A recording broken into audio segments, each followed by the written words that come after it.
The Red Sox meet the Braves in the only night game of the series. After some good work on Labor Day, taking game one, these Sox now 8.5 up on the Yankees and closing in on 100 wins. Hi, everybody. Welcome back to Atlanta. Great to have you tonight. I'm Dave O'Brien. My partner, Steve Lyons. Also, Garen Austin coming your way. Red Sox at 95 wins and counting. And, Steve, with an eye toward October, very important to get Rick Porcello going again in the rotation. Yeah, absolutely. One right-hander in the rotation that needs to be pitching better than he is right now. Over his last 3 starts, it just hasn't gone well. He gave up 12 runs in those 3 starts. And, you know, think about the Red Sox only scored him 4 runs in those games as well. But too many walks, and he was bitten for 3 home runs in one of those ball games. So those are things that he needs to improve on. But let's look at the bright side. He's 9-3 on the road so far this season. He's 2-0 in interleague play, and he loves to swing the bat. He's hitting 400 with 3 RBIs, and he's going to have a bat in his hands today. Probably another double for him at some point, the way Rick Porcello swings it. So game number 2 coming up, Red Sox and the Atlanta Braves. You know, Ian Kinsler has really caught fire in that lineup, especially where he's been hitting a little bit lower, and he has been carving up the baseball. A couple of big hits yesterday. Red Sox and the Braves coming up here from Atlanta in just a moment.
BuyAToyota.com. Dunkin' Donuts. America runs on Dunkin'. Geico, 15 minutes could save you 15% on car insurance. Southwest Airlines. Low fares, no hidden fees. That's transparency. Amico Home Life and Auto Insurance that always puts you first. The all-new 3-row Subaru Ascent featuring all-wheel drive. And by Harbor One Bank, ranked the #1 bank in Massachusetts by Forbes. Left-hander Sean Newcomb, the Massachusetts native, on the bump here tonight for Atlanta. Here's the Red Sox lineup. He'll take on, brought to you by Toyota's official website for deals, BuyAToyota.com. Mookie Betts deleted in right field. Ian Kinsler moved up to the #2 spot. JD Martinez in left. Xander Bogaerts at short. Steve Pearce will be at first base. Eduardo Nunez playing third. Jackie Bradley in center. Sandy Leon gets the catch. And Rick Porcello pitching and batting ninth against Newcomb. Out of Brockton, Mass, 25 years old, 11-7 at 3.85 ERA, and it'll be the second start of the season against the team he followed as a kid. First one did not go very well. Well, in his young career, he's had trouble throwing the ball over the plate. He has a 2-to-1 strikeout to walk ratio. That's not good. And the first pitch, ball 1 on Mookie Betts, #1 in the majors at 338. 83 degrees as we get it started in Hotlanta, Georgia. And a high pop to right. Out goes Albies. In comes Markakis. Markakis will take that. Take a look at the Braves defense. They rank 5th in the National League in team defense. Camargo, Swanson, Albies, and Freeman around your infield. In the outfield, Acuna Jr., Inciarte in center, and Markakis in right. And behind the plate is Suzuki catching Sean Newcomb tonight. Here are the umpires, brought to you by Toyota's website for deals, buyatoyota.com. Jensen Visconti has the plate. Timmons, Muchlinski, and Winters on the bases. Winters is the crew chief. Here's Ian Kinsler. Swinging one of the hottest bats on the Red Sox right now. Drove in 3 runs on Labor Day. Benintendi getting the night off with the left-hander going. So Kinsler bats out of the 2-hole. And he socks that one to left center field. Driving back Inciarte, but he's there in the warning track to put it away for the second out. We're available. This telecast can be heard in Spanish by selecting the SAP button on your TV remote. SAP presented by Toyota. Visit copper2toyota.com to see Toyota deals not seen on TV. The Red Sox have bumped into some outfields that play extremely deep over the last couple series. Kinsler smoked that ball, and it was an easy play. J.D. Martinez, 336, 39 homers. He's driven in 115 runs. And today was named the American League Player of the Month for August. He was the National League September Player of the Month last year. And it was on this date 1 year ago he belted 4 home runs in a single game against the Dodgers. We've come to know and love this swing awfully well in Boston. So many of those balls going to the opposite field, and then just for good measure, go ahead and hammer one to left. What struck me when I read that note after the Red Sox had signed J.D. Martinez was that it happened at Dodger Stadium in a night game. There's not too many parks in baseball that's harder to hit a home run at night than Dodger Stadium is. Plus the dimensions in Dodger Stadium are no joke either. They're extremely fair, and then the heavy air at night. Cut on and missed strike 3, so a much better start for Newcomb here against the Red Sox in order. What do you consider art?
Rick Porcello ready to go here. Bottom of the first inning in Atlanta. No score.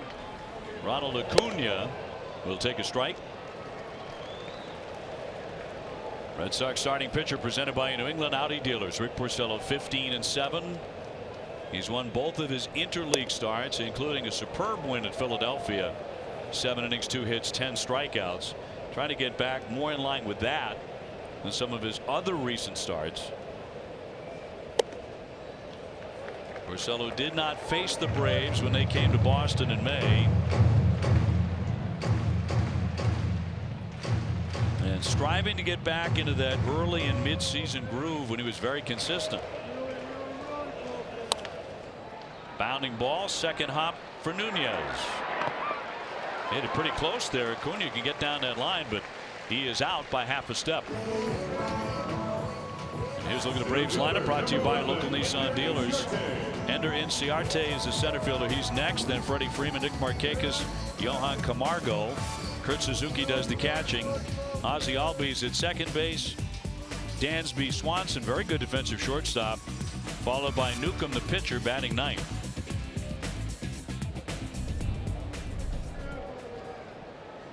Inciarte, if he gets on, he likes to steal bases. He has 25 of them. And look how purposeful Rick Porcello is in this start so far tonight. He's getting the ball and throwing it, very determined.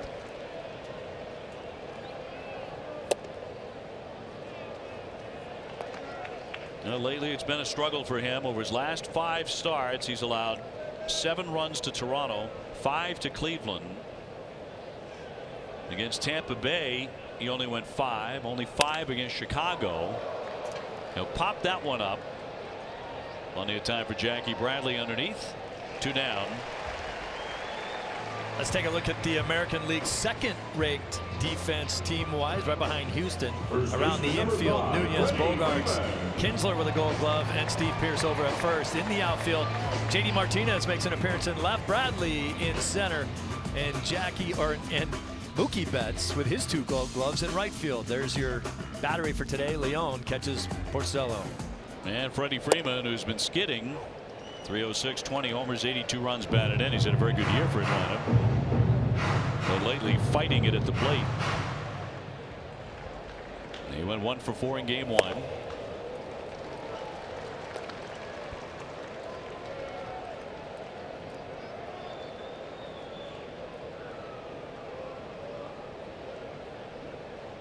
Porcello looking to make it a quick first inning. There's a better sinking fastball right there out of Porcello. His first sinkers had a little extra giddy up on him and a little less movement. He's gotten his outs with off-speed pitches. Up 0-2 on Freeman. It's so important for him, Steve, to get back to the form he has shown for long stretches this season, because he's going to be the only right-hander in that rotation in all likelihood come October. And that sinker is going to be a big key to him when he wants to pitch to contact. He's got to get people to put that ball in play. When he wants to go up in the zone, he'll get his strikeouts. Has to have the sinker to work off of. Ran it in and fouled away. Still 0-2 on Freeman. Markakis on deck. See this hard in.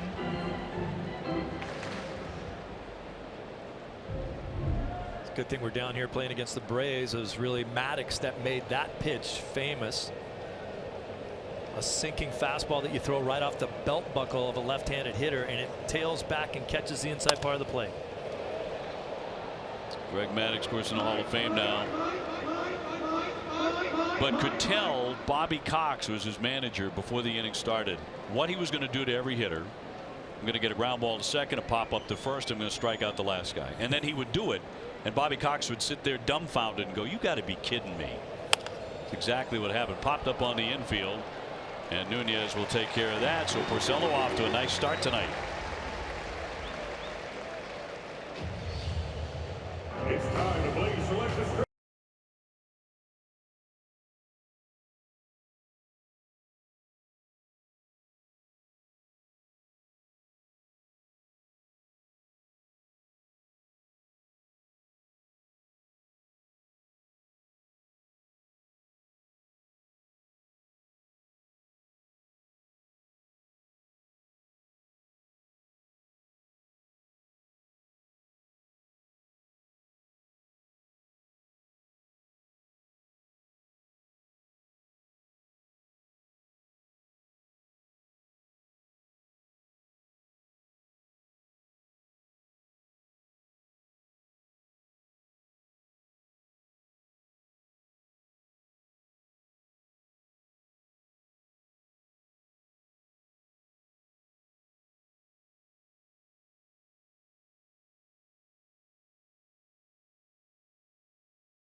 Second inning, 0-0. Xander Bogaerts to lead it off against the left-hander from Brockton, Mass.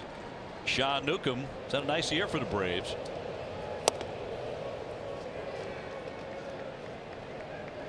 Xander batting .281. Key hit yesterday in the Red Sox 8-2 win to drive in runs 87 and 88 for himself this year. That was right after they elected to walk JD Martinez on purpose. Xander was laughing about it a bit before the game. He said, yeah, JD's cost me a couple of RBIs, but I'm managing to pick them up. We're going to talk about it when the year's over. We'll have that discussion. But they have kept walking JD to get to Xander, and he's been making him pay. Crushing it with the bases loaded. 2-2. Now the battle in the stands begins between Red Sox fans and Braves fans.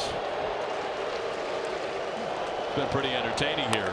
And that one ripped. Oh, and a nice play by Camargo leaping up at third base to steal a hit. May well have been a double.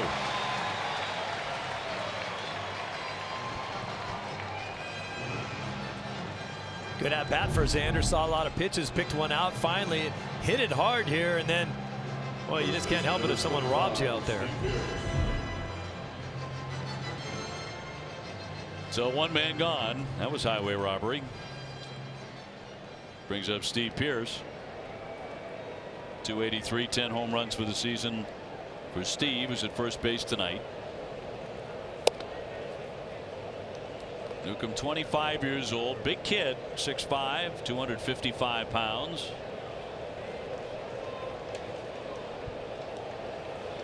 I was chatting before the game with another pretty good Atlanta lefty, also from Massachusetts, Tom Glavine, who's working the broadcast tonight on the Braves side. And he likes Newcomb a lot. He thinks he's going to be very successful. He would like him to use his changeup a little more, trust his fastball a little more. Like that. That was a pretty good pitch. Of course, Glavine was the master of the changeup. 2-2. Tom Glavine from Billerica, Massachusetts. Tommy telling me yes, his boys, his two sons, played hockey down here in Atlanta. Ground ball up the middle. Swanson to be tested. He's going to have to eat that one. It'll be a base hit for Pearce, and he is on with one down. Swanson very rangy, but no way he could make that play. Swanson doesn't have that much experience, but this is a veteran play by eating this. You can't spin and fire it. You're not going to throw anybody out, and you might throw it into the seats. You have to determine by how many steps you've taken to go get the ball whether or not you have a chance to throw the guy out. Sox with the first base runner. That'll send up Nunez. Eduardo 262 with 10 home runs. Of course, Tom Glavine was a great hockey player. Yes, he was. First love. So Newcomb from the stretch. And missed for ball one.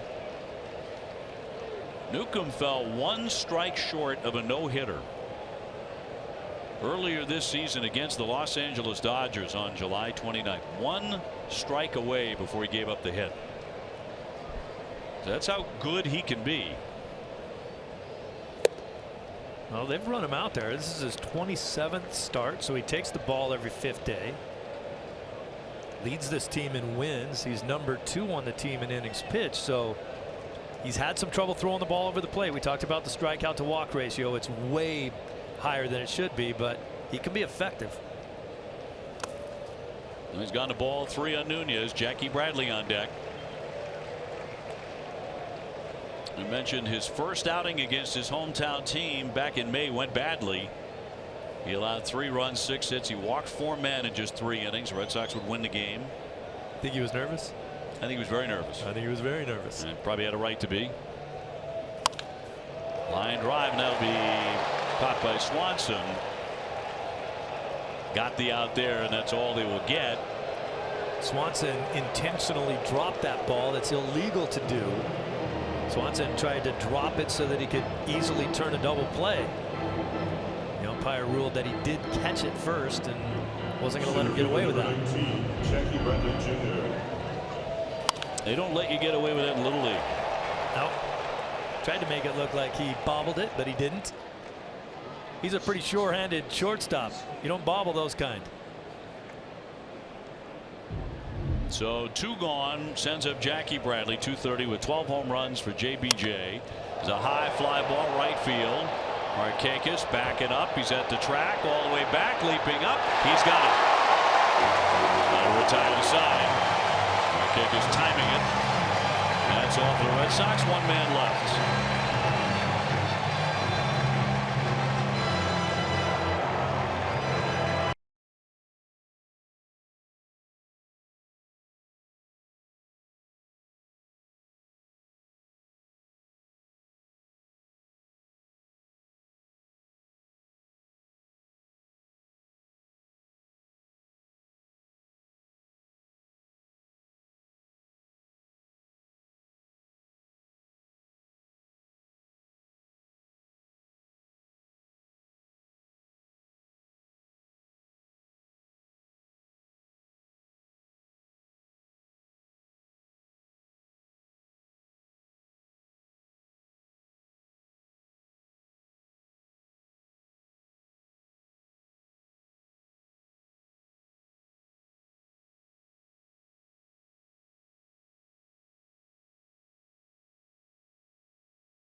By Coors Light.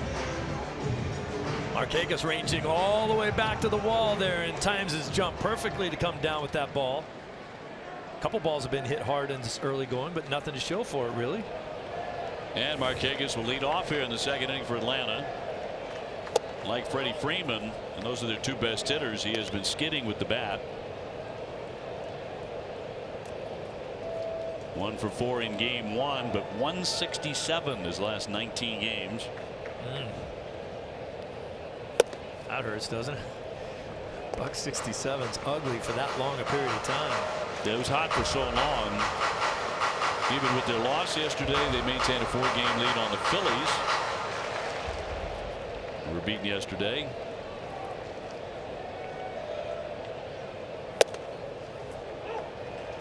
Shows you how good that Freeman and Markakis have been this season too, because they're both still hitting over 300 with tremendous slides recently.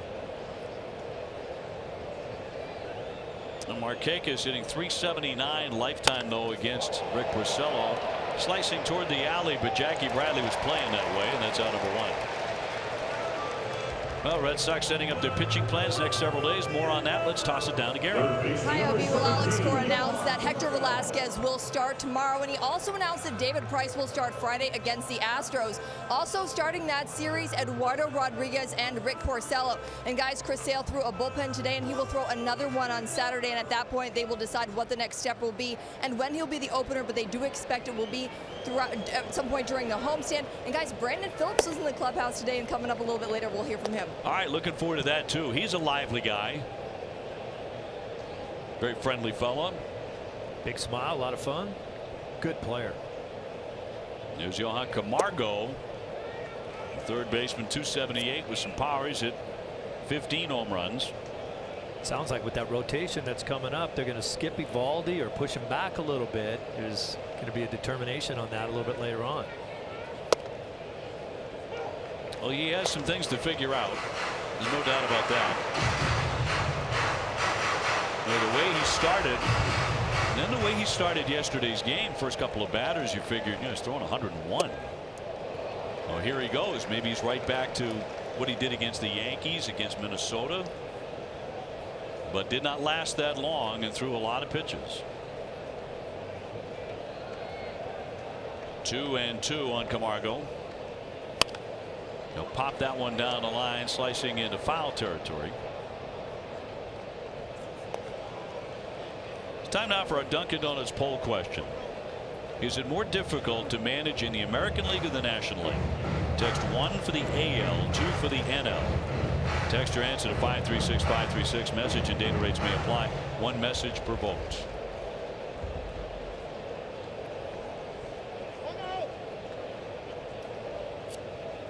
It's a simple question, but you might have to think about your answer before you throw it out there. I know what the knee-jerk reaction is. 2-2. Flies that one down the right field line. Mookie Betts cruising over near the seats and has room to make the play. Little lean toward the stands for the second out.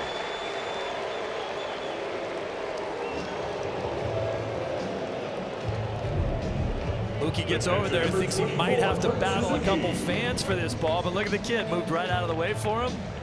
Let him have a chance to catch it. The guy who was going to try to catch it in the red shirt didn't come close. And Mookie calmly reaches in and grabs it. Thank you very much for that. You said the knee-jerk reaction. I assume you mean the knee-jerk reaction is National League. Absolutely. And I think in the end of the day, that still might be the right answer. Kurt Suzuki to catch. Going after the first pitch. Comes up empty. Well, it's the old dreaded double switch. The fact that your pitcher can't hit, and you do have to send him up there to hit. Or if you have a Madison Bumgarner. Or a Rick Porcello. Or Rick Porcello, who has 3 RBIs this season. Then you've got maybe a slightly more difficult decision to make. I spent most of my time in the American League, so I always used to, you know, rail against the National League managers having a harder job. I think they definitely do. And my reasoning always was, if you had a pitcher who could hit, if they could just hit, because they were all the best hitters in high school, how come all of a sudden they get to the big leagues and they can't hit? Then you wouldn't have to have strategy, because you'd run him up there to go ahead and take his turn at bat, especially if he's pitching a pretty good game. You know, Tom Glavine stayed in a lot of games. First of all, he was a great pitcher, but he stayed in a lot of games later because he could bunt. He was a tremendous sacrifice bunter. Well, we talked about it the other day with that crew there and with Bobby Cox and the coaching staff that they had. They were all excellent bunters, everyone on the staff, and they could all swing the bat too because they did work at it. Here's the 2-2 on Suzuki with the bases empty.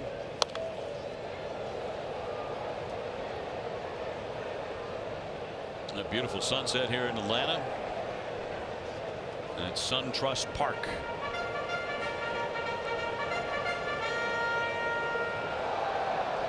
In its second year, they hold about 40,000. Porcello looking for his second consecutive 1-2-3 inning. Jackie Bradley on his horse. That's a long run. Jackie looking up. He leaps and it's over the fence. Suzuki doesn't hit a ton of them, but there's number 10. Solo shot. Just over the right center field fence. Brave strike to make it 1-0. It seems like Suzuki is always at his best against the Red Sox. I'll tell you what, Jackie Bradley got an unbelievable jump on that ball and was chasing it down. I think if he didn't run out of room, he probably would have caught it. This ball gets hit hard the other way. Good compact swing, just short and quick. Jackie's on his horse. He knows the wall's coming up, and he just runs out of room. It just did make it. Here's Albies. Home run power from him with 22. And you're right about Suzuki. This goes back, him wearing several different uniforms. Yeah. Against the Red Sox, almost like it's personal. He has a .332 lifetime batting average. And nowhere near that in his everyday life.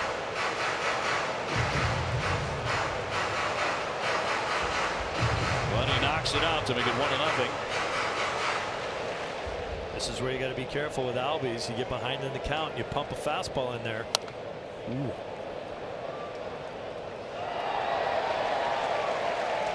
changed up on him. Now Porcello has now allowed a staff high 24 home runs. For a long stretch of the season, he was keeping the ball in the yard, but that's been an issue for him the last several times out.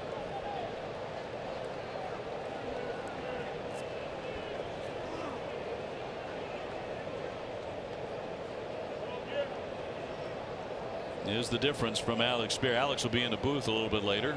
And those are glaring numbers.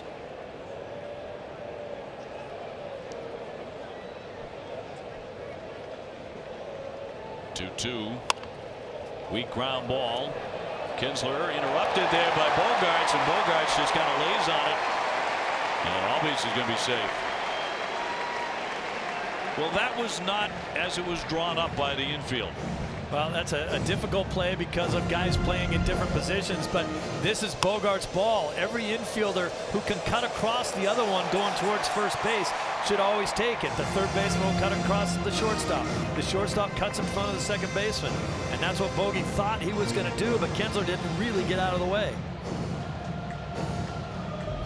So got to be a base hit.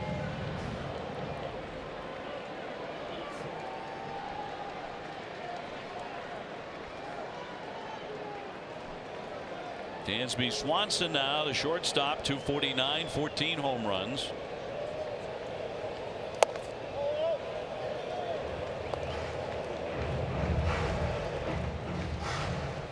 How about that? They officially called that an error on Kinsler. Now they're making it an error, right? Been some strange errors in this game. They officially changed that ball in left field to an error on Nunez's drive into left field, when Acuna slipped and fell down and Nunez continued on to second base. They ruled that a single and an error. I agreed with that. I agreed with it changing because Nunez had effectively almost come to a stop. He was slowing down big time. He was very content to make it a base hit. Originally they ruled it a double. I didn't think that was the right call. He would not have attempted to go to second base if Acuna Jr. had not fallen. It's just such a cheap error to pick up. He didn't do anything wrong except fell down. In this situation, Kinsler kind of got in the way, I guess. He didn't even touch the ball, but he was the reason Bogey couldn't make the play. So a little bit of trouble here in the inning for Porcello. 2 down, a man on, a run in on the Suzuki home run.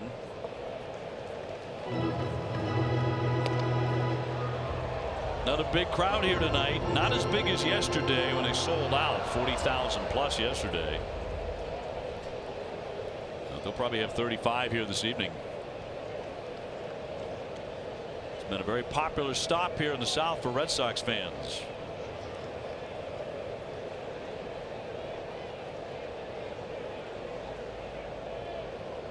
And a 1-2 from Porcello.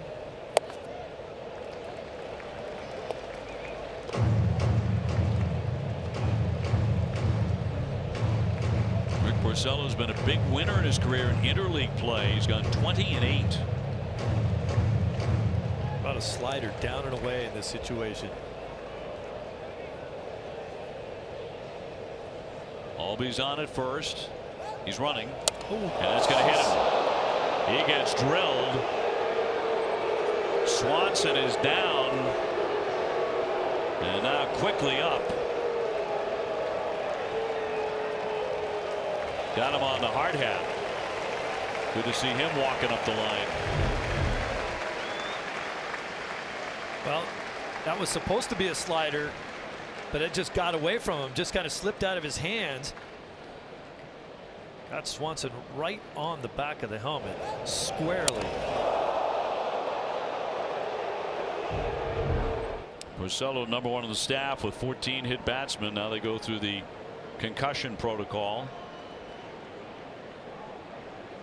for Dansby Swanson.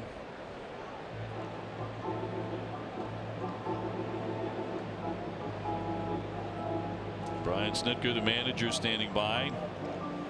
That was as scary of a ball up around the head as I've seen in a long time. Luckily it was a breaking pitch. It wasn't a 98-mile-an-hour fastball, but the helmet looks like it did its job, at least in the interim here, protecting his head. And he's coherent there, having a conversation. He's doing a lot of listening to the trainer.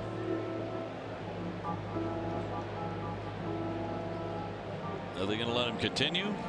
He's heading up the first base line to take his base. Trainer's heading up the first base line with him, though, too. He's not so sure. Oh, now taking a turn, yeah. He just touched the base because he was hit by the pitch.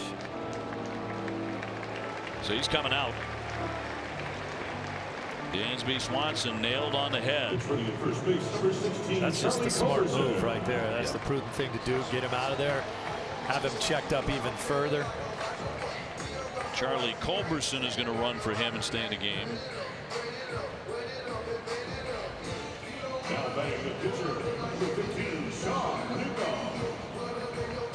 And Dana Levangie coming out to chat with Porcello. We got the first two pretty quickly, but then the home run by Suzuki. Always reaching on the error, and now a hit batsman. Now you do have the pitcher coming up, and Newcomb doesn't swing it very well. 0-4-9 for the batting clip.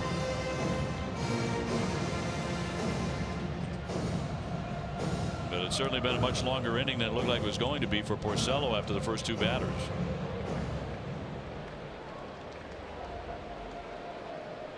Two on and two out, a run in.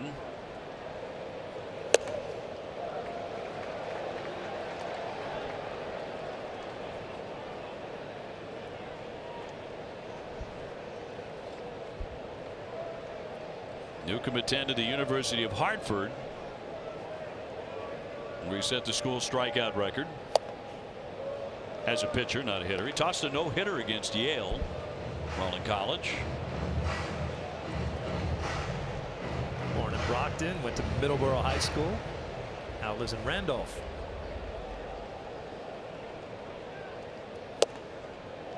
Right through there, 1-2.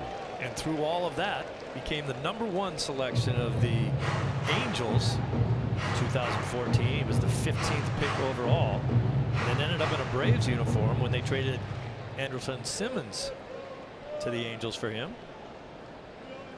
1-2. Got a piece of it.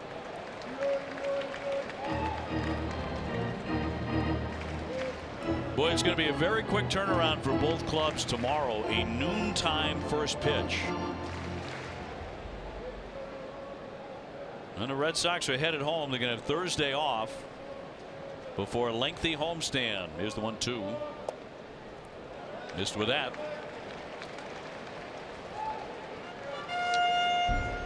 And the homestand, it will begin with 3 games against the defending world champion Houston Astros.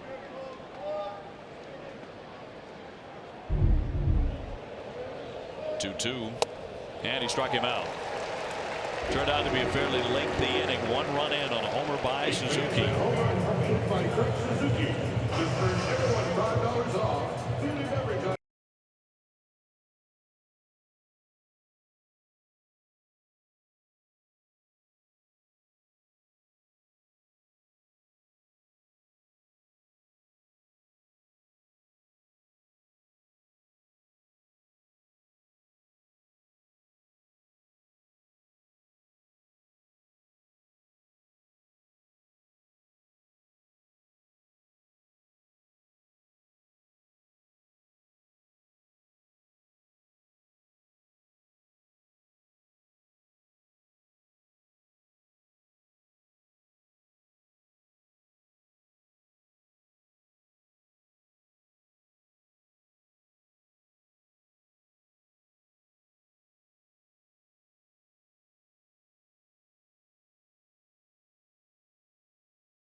players who have worn 0 as the uniform number. Brandon Phillips is the first Red Sox player ever to wear it.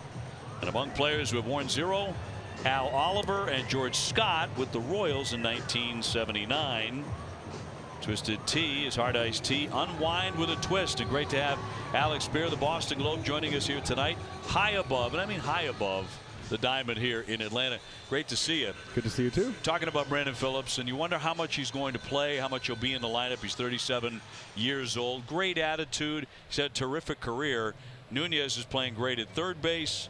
Devers is back up again. Where does it all fit? Well, I think that we're going to see Phillips and a lot of other guys off the bench tomorrow for that day game as the Red Sox prepare to go home. But beyond that, we're probably going to see Phillips maybe in some late pinch hitting situations. It's September baseball. We see a million pitching changes in the late innings. We see a million corresponding pinch hitters. And he'll kind of spot some of the regulars as they try to measure playing time as they get ready for the playoffs. Yeah, Alex said that both he and Devers would probably be in the lineup tomorrow, so they'll mix and match a little bit. Indeed, and it's going to be kind of interesting to see how some of those dynamics work out, particularly at third base with Nunez and with Devers. I think that's the situation that maybe has changed the most over the last couple of weeks. The tip for me, Alex, and I wonder if you agree, was what Alex Cora said the other day when he was talking about the call-ups. That's before everybody arrived and before Devers showed up again. Back goes Albies to field a ground ball, and down goes Sandy Leon, one man away. When he said, yeah, we want him to get some more swings, we're excited to see him again, but he needs to play better. The fact that they didn't call him up on September 1st was another tip-off in which they really want Devers not just to come back. They weren't just giving him the spot because it had been his at the time that he landed on the disabled list. They did want to see an improved overall performance, because right now Nunez is playing really, really well at third base. He's playing very consistently at third base. The quality of contact has been there over the last, I would say, the last few weeks. You've seen better. He's always going to be an aggressive swinger, someone who rarely walks, but the quality of pitches that he is swinging at and the way that he's driving pitches, using his lower half in a way that he couldn't in the first half after not being able to work out in the offseason, has been different. You got to say at this point in time, the third base job is Nunez to lose.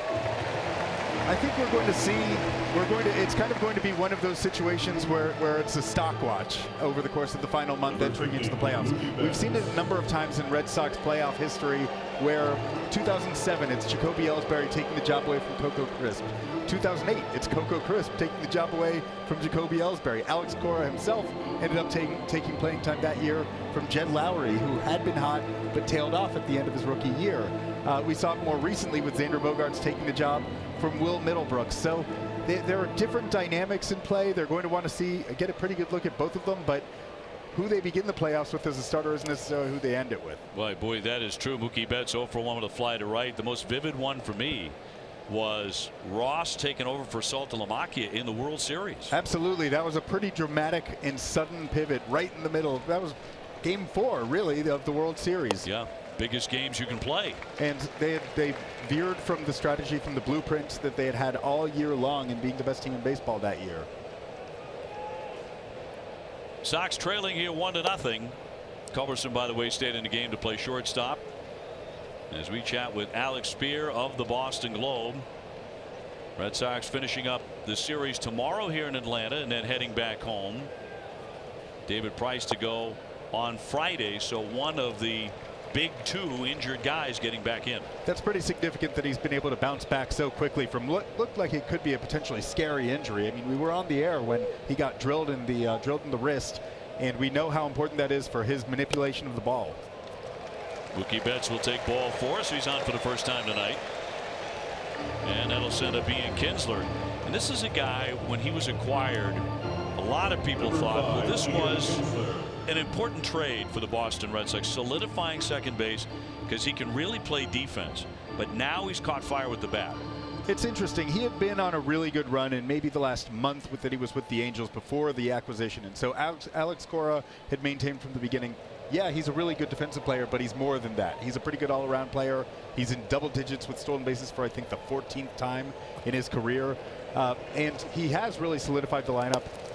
that bottom part of the lineup, especially with giving, you know, tonight he's obviously at the top of it against the left-handed starter, but you're seeing Kinsler adapting his offensive skill set to his age, really. He's someone who had been a dead pull hitter throughout much of his career. Yesterday, you see 2 extra base hits. You're seeing a declining strikeout rate from Kinsler this year relative to other years, maybe as a concession to the fact that he's not as much of a power hitter as he was in the past. What do you think of the dynamic now when you look at going back to Boston here tomorrow afternoon, when you have a generation of good second basemen that have played this game, with Kinsler and Phillips and Petey probably be back in Boston being around the ball club again? It is amazing because when you think about it, there was like an 8-year period where you had an ongoing debate about which one of these guys was the best all-around second baseman, and Correa's, or rather Altuve, is going to be there too. So let's not forget him in thinking about great second baseman of the last decade. What does your gut tell you about whether or not we'll see Dustin Pedroia in uniform playing for the Red Sox again this year? I'm reluctant to think that it's going to happen. I mean, he's obviously working really hard to do everything he can to get back on the field. Alex Cora talked today about how he's getting those video text messages with Pedroia getting after it in agility drills. But the Red Sox and Pedroia himself have been explicit that this is about more than just this season. This is about his career. Mookie Betts got such a great jump. He just stole second base without having to slide. We've seen that a few times lately, haven't we? And you know, Alex Cora is going to go to dinner with Pedroia on Thursday night, the off day, and Pedroia is going to spend the 2 hours at dinner trying to talk him into putting them in a uniform. Great jump by Mookie. When you go first leg and you guess right, or first move on that leg, you guess right, it's very little chance of anyone throwing you out if you can run. They probably have something good in the advanced scouting report that gave them a read on that play. Culberson will flip it on to get him, and that will retire the side. Alex, always a pleasure to visit with you. Thanks so much. Great to see you guys. See you back in Boston. 1-0 Atlanta.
Lexus will donate $50 to the Greater Boston Food Bank. Welcome you back to Atlanta. 1-0. The Braves had the lead. They're coming up to bat against Rick Porcello. Top of the order, Acuna. A very serious Rookie of the Year candidate. 23 home runs. And he'll fly that one foul to make it 0-2. Back-to-back sliders out of Porcello. One good one, one bad one. I think that's going to be an important pitch for him tonight, but it's got to be more consistent. He hit Swanson with a slider, and that one hung. Porcello has been something of a road warrior this year. He is 9-3, 3.88 ERA away from Fenway. At home, he's 6-4 with a 4.74. Blew that one right past him. 92 miles an hour to Fan Acuna. Both Acuna and Albies are guys that are littler players, 5'9", but they will chase a pitch up in the zone. Porcello knows it. Get ahead and climb the ladder with that 4-seam fastball.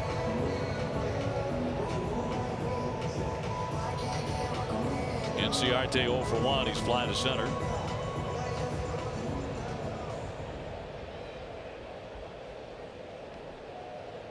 Again, one more left with Atlanta tomorrow afternoon. Then the day off. Going to be a lot of fun to see that Astros team come in. That's going to be a heck of a matchup. Those 3 games, who knows, could be an October preview. The Astros certainly one of the top teams. Sox with the best record in the game at 95-44. Then come the Yankees with 86 wins. But Houston has 85 victories.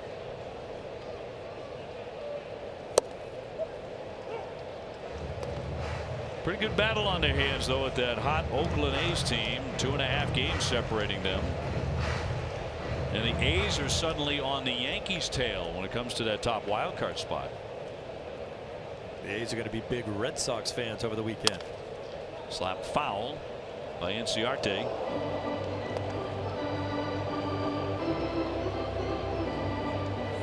Yankees remaining on the West Coast.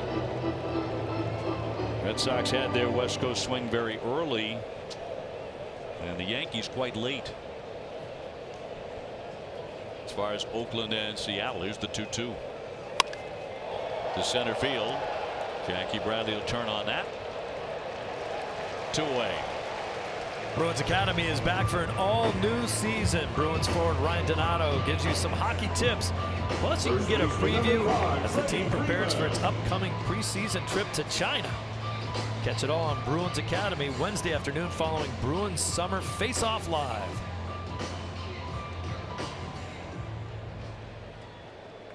Kid's got some good autographs on that hat. Courtesy the baseball courtesy of a beer vendor. After he got hit with it. Ball skipped right up and landed right in his lap. Yeah, it did. Freddie Freeman 0 for 1. He's popped up to third.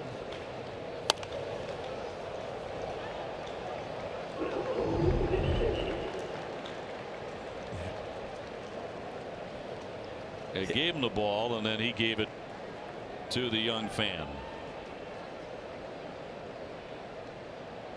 Big smiles.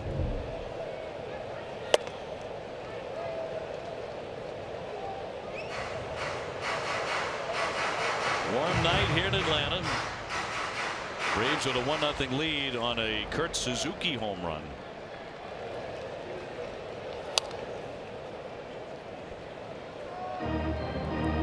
That's great plate coverage by an outstanding hitter right there, Freddie Freeman. That was a borderline pitch. Might not have been called strike 3, but you can't take the chance. Great balance. Fouled it off. Get another pitch to hit. 1-2. Same thing. Fouled it away. Freeman selected to his 3rd All-Star game this year. Got his first start. Went 0 for 2. Haven't seen a lot of change-ups out of Porcello. It'd be a good time for one if he feels good about it. Liner and off the glove. Kinsler could not make the play. Scampering to his right, so Freeman will be out with a base hit.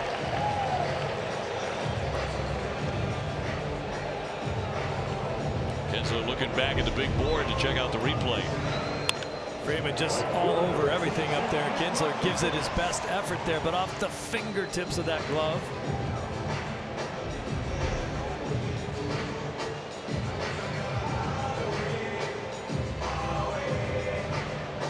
So Freeman is on in front of Markakis, who's 0 for 1 to fly to center.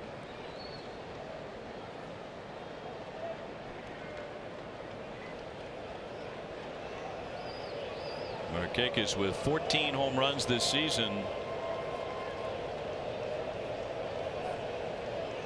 So a little more power than normal for him. But he's always been a line drive guy. A key matchup presented by Sullivan Tire and Complete Auto Service. We're always here to get you there. Against the Red Sox, he's played the equivalent of a full season against the Red Sox over his career. 271 with 10 home runs. And he's driven in 69. That's unbelievable. An entire season against one team. Had a lot of years with the Orioles. So Red Sox have seen him a lot. At 34 years old this season, made his first All-Star team. Tim Wakefield was 42 when he made his first.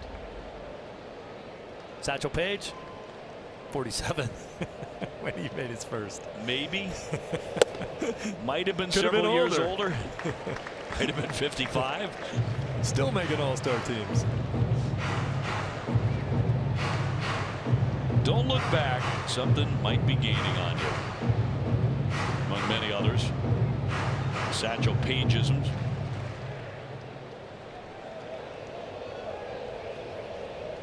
Freeman off the bag at first, and that'll be right down the middle.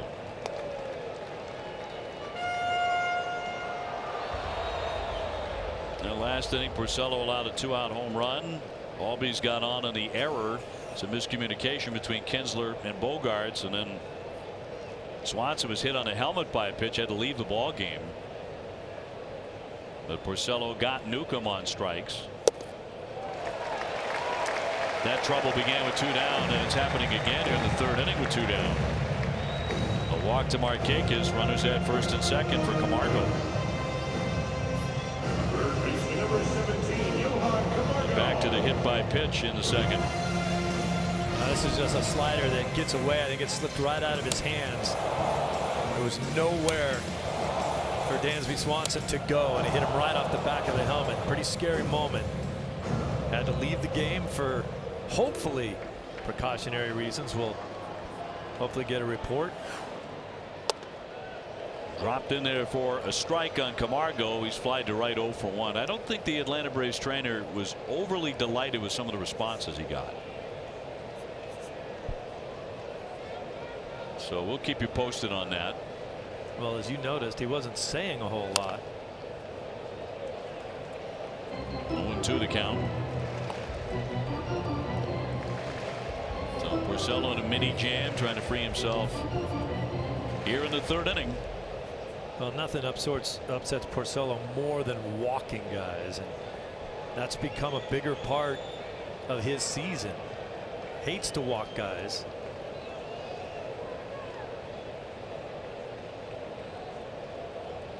(0-2) with a couple notable exceptions. We talked about that great start against Philadelphia. Here down the stretch of the season, his innings have become more difficult. We talked about allowing the home runs, but the ball fours and the hits, more traffic on the bases. It's been the case with Rick more frequently. It's the definition of a high stress inning. A lot of pitchers will tell you it's not necessarily the innings I rack up, it's how easily or how difficult they are to get through them. He's already at 70 pitches. That's kind of to the point. He has 2 down in the 3rd inning. This will be pitch number 71, and he's a guy, when he's right, he zips through the inning, and he will strike him out to get out of it. Stranding 2. It remains 1-0 Atlanta. It's now time to send it down to Mark in right field.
Brought to you by Harbor One Bank, ranked #1 bank in Massachusetts by Forbes. JD Martinez #1 in the Red Sox with 39 home runs, and then Mookie Betts with 29. JD second in the big leagues in that category as well by Chris Davis of the Oakland A's. He's 0 for 1 tonight with a strikeout. Red Sox trail 1-0 to Sean Newcomb, who's enjoying a far better outing against the Red Sox here than he did in May at Fenway. Part of it may be the Braves are employing a 6-man rotation this month. Many believe Newcomb could be the #1 beneficiary. His ERA on 5 or more days rest is 2.73.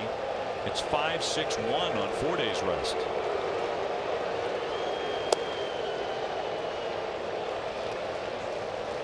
Well, he's already gotten deeper into this game than he did in Boston.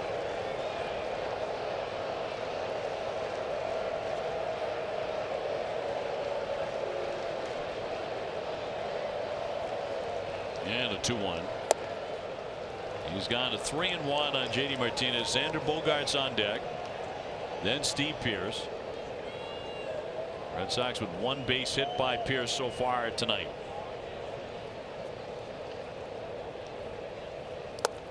And he'll take ball for JD Martinez on second, walk issued by the lefty.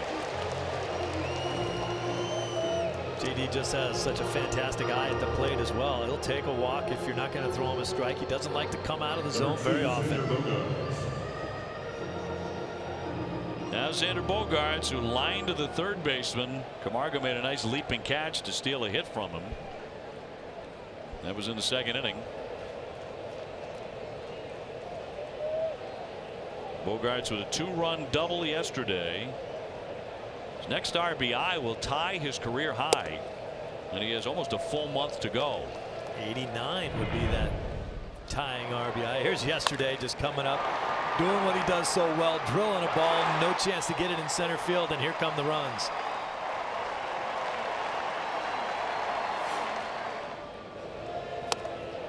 Two-0. Bogaerts with 14 RBIs in his last 14 games. Batting fourth tonight.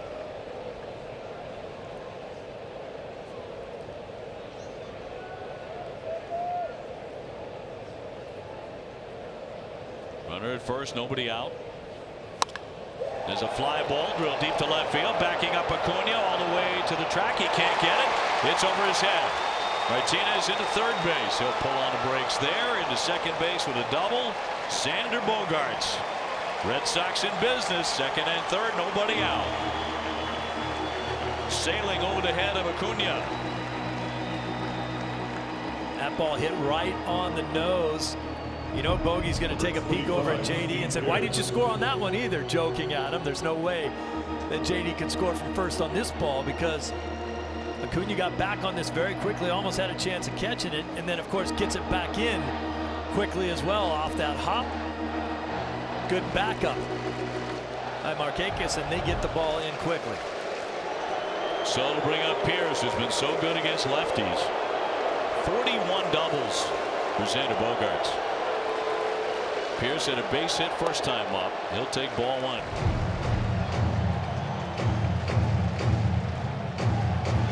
He could well have 50 doubles this season and 100 RBIs. Red Sox have a new dance they're doing at second. Everybody's doing it.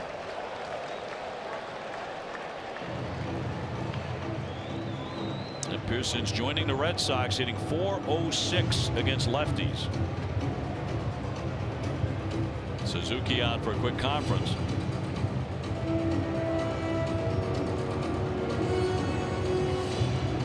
Red Sox trying to make it 2 for 2 here in Atlanta. They won game 1 8-2 using 8 pitchers. Yeah, you mentioned the numbers with Pearce since he showed up in a Red Sox uniform against lefties. It's really nice when you get a guy for a specific duty and he does over and above what he's supposed to do, hitting against those left-handed pitchers. He's killing it.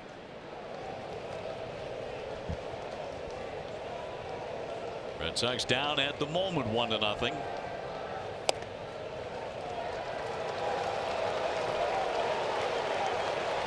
1-0 on Pierce.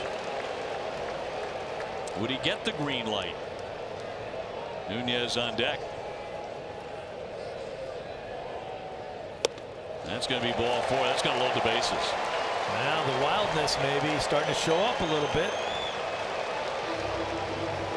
I guess I shouldn't say get the green light because nobody has a red light with the Red Sox. It's whether he'll take it. Chuck Hernandez, the pitching coach, now marching out to the hill to try and calm down Newcomb. 2 walks in the inning.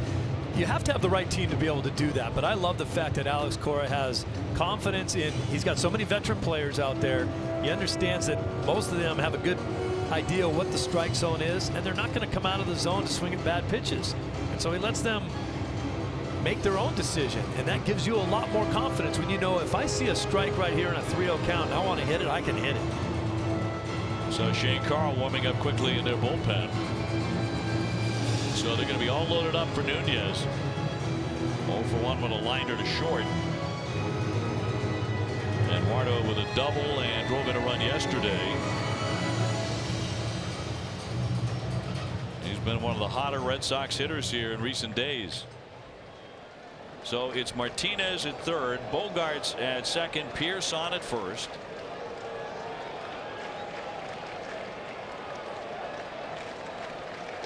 The tying and go-ahead runs aboard now for the Sox.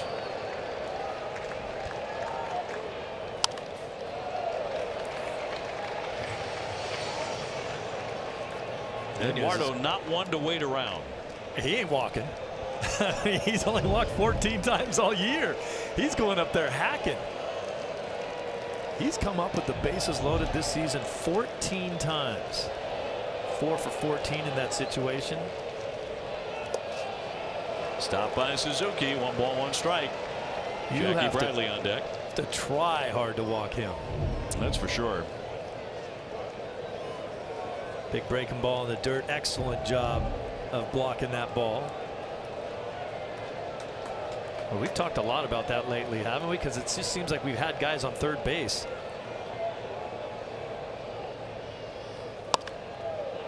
Popped him up into short center. Backing out is Cumberson. He'll put that away. And no one can score Martinez into hold at third base. So a pop up here by Nunez for the first out in the inning. Tonight, after Red Sox coverage on NESN Sports Today, we'll have a full recap of tonight's Sox game, plus the latest from Bruins captains practice. NESN Sports Today is presented by People's United Bank, where the technology is as helpful as the people. Well, now Atlanta gets a lefty-lefty. Jackie Bradley 0 for 1. He's fly to right.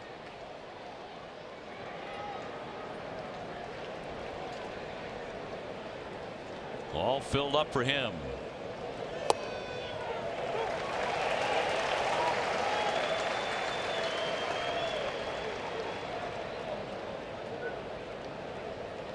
Bradley 190 against left-handers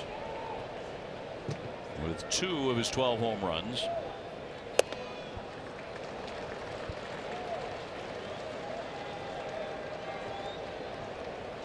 Sox looking to get on the board here in the 4th inning against Sean Newcomb. One man gone, and he rolled that one foul. Obi, let's go to that pop up there that Nunez just hit. Watch J.D. Martinez. Sees the ball go up, and now he starts to go down the line a little bit. And I think a lot of people might be saying, how come you're not tagging up? Well, because you can't score on a ball like that. Tagging up is not the right play. But Culberson might fall down or drop the ball. So if J.D.'s down the line, he's got a chance to score. 1-2 in there, strike 3. Caught him looking. Jackie debating that with Visconti, but he rings him up.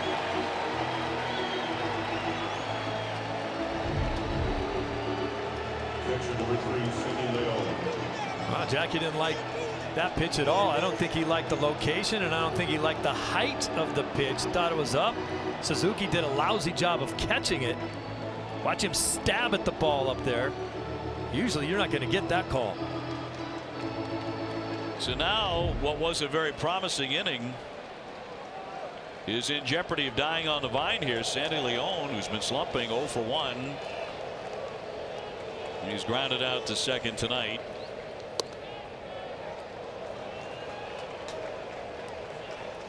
And Newcomb trying to get out of it after a walk, a double, and another ball 4. You got Nunez to pop up. Jackie Bradley caught looking. Flared towards center field. Inciarte there. And Newcomb does survive it without allowing a run. Red Sox squander a big opportunity.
Sports, the official batting glove of Major League Baseball and the Red Sox.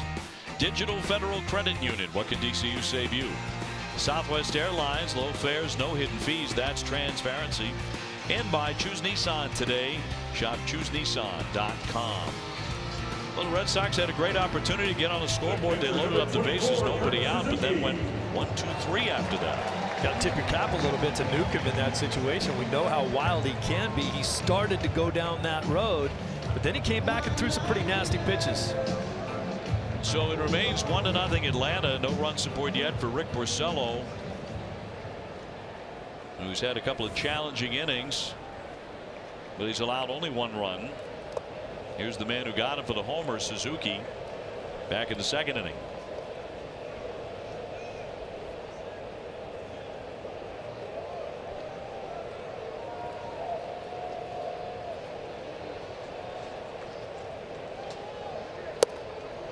In for a called strike with a curveball. Suzuki, a native of Hawaii and the cousin of Shane Victorino, former Red Sox player. He's such a pleasure to have with the Red Sox. Huge part of the 13 champions. He played about as good a defensive right field that year as had been seen since the days of Dewey Evans. It was an excellent season for him, and came with a couple big hits too, didn't he? Yeah, a couple. The World Series. 1-2. Up the middle, but backhanded by Kinsler on the other side of the bag to throw on and get him. So in the shift, Suzuki is retired. That play goes 4-3. Time now for our social drive back to the studio. Here's Casey. Here we go. 2 minor leaguers, both pitchers, both wear baseball spectacles, but both redheads and both have red beards, both with the exact same name, both unrelated. Meet Rangers minor leaguer Brady Feigl and A's minor leaguer Brady Feigl. They are not related and definitely identical. That's your Ram social drive. I would say definitely identical. That's crazy right there. That's some crazy stuff right there, man. And it's not like his name's Brady Jones. One in the Rangers system, the other in the A's system. And somewhere Dallas Braden is looking at that going, hey, wait a minute, I could get in that photo too. Ozzie Albies here is 0 for 1, reached on an error his first time up. Sox have not made many of those coming into play tonight. A major league low 4 errors in the last 21 games. Red Sox have been playing exceptional defense. Number 2 ranked defense in the American League, right behind Houston. 2-2.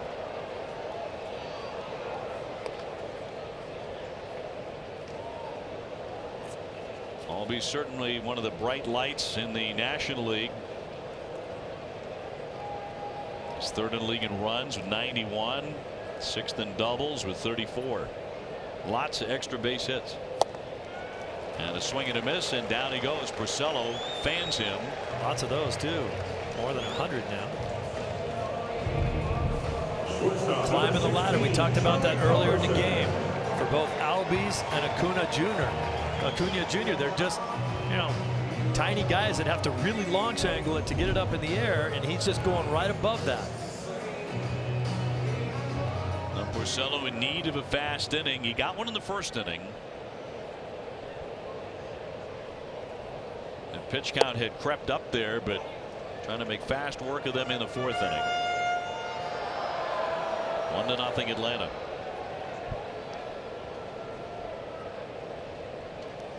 Two down, bases empty. Good movement on that slider. You talk about the twins that we just saw there. How about Culberson, who steps into the game replacing Dansby Swanson, and they look very, very similar. They really do. Swing and a miss, strike 3, and Porcello cruises in the 4th inning. All right, fans, get out your phones to play along. It's time to send it back to Mark for the Napa County.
Pitching has been strong, and both guys have gotten out of jams. Rick Porcello is going to lead off here in the 5th inning.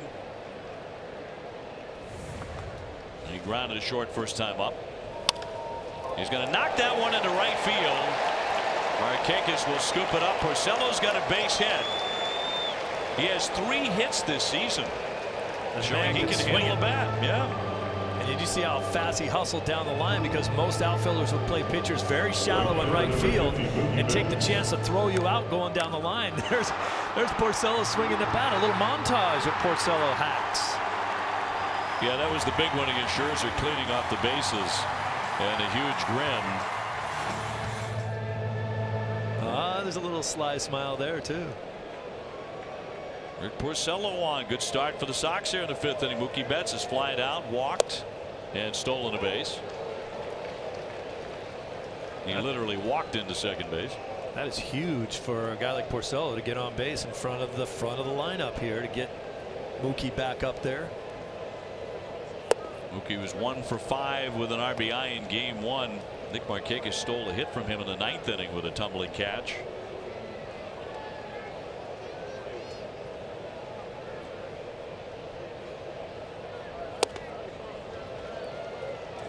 Got Tommy Goodwin down at first base, telling Porcello to make sure that he picks up Carlos Fabulous on the bases, make sure that he knows if he's moving on. If Mookie hits a ball in a gap, he knows that Mookie's going to be running.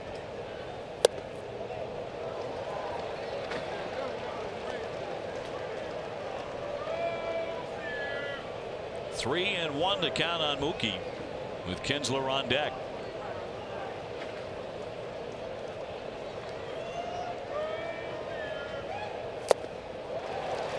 Three and 2. They changed up there on 3 and 1. That is a good one too. A nice downer changeup. That was Glavine-esque.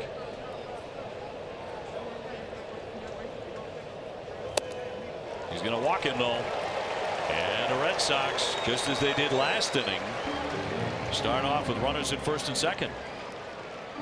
Well, I got your Brady Feigl, and I'll raise you a Dansby Swanson on the left and a Charlie Culberson on the right. Look at that. They could be brothers. They really could. Yes. Man, Swanson had to leave the game after getting beaned, and Culberson coming on to play for him. But a lot of these fans probably don't know the difference here in Atlanta right now.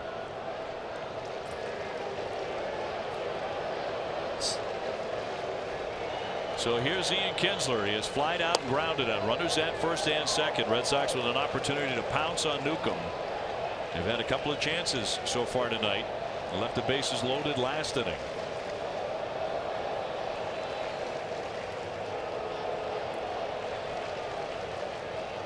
And he will take a ball. Stay tuned after the third out. The mid-5th studio show with Adam and Casey. good time for hitting right here. Ian Kinsler at the plate. Good hitters count. Carl up for the second time in their bullpen.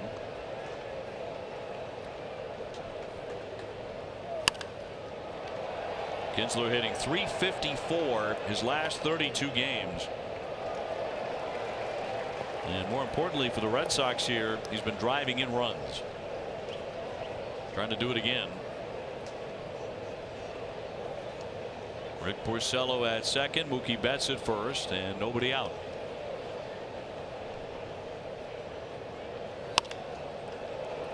Popped him up into center, coming on Markakis. Right fielder will make the catch. Red Sox have been lacking that big hit when the first two men reach so far tonight. So far. Tomorrow at 11:30, don't miss Red Sox Game Day Live, presented by DCU. TC and Lenny will be previewing the series finale. DCU, Digital Federal Credit Union. What can DCU save you? JD Martinez next. He has struck out and taken ball 4. Newcomb's been living on the edge, and a line shot off the glove. That'll roll into foul ground off the third baseman Camargo, and everybody's going to be safe. Porcello scampering down to third base. So they're all loaded up. Martinez was likely to be a base hit. Filling them up now for Xander Bogaerts. Well, we saw him rob Bogey of a base hit. He probably should have caught that one. Good job by Rick Porcello to move up right there. That ball's not a tough catch at all. He just boxed it. Will be ruled a base hit. Wow.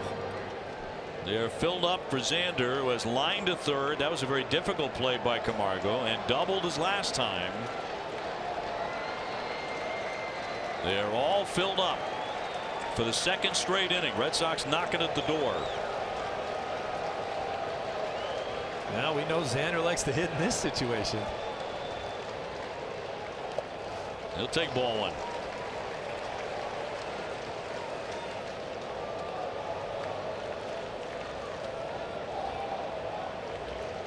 Look at the career numbers with the bases loaded.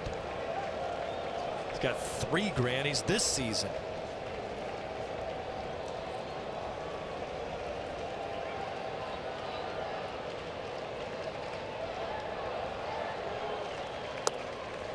Breaking ball snapped in there. Curveball just catches the lower part of the strike zone. 1-1.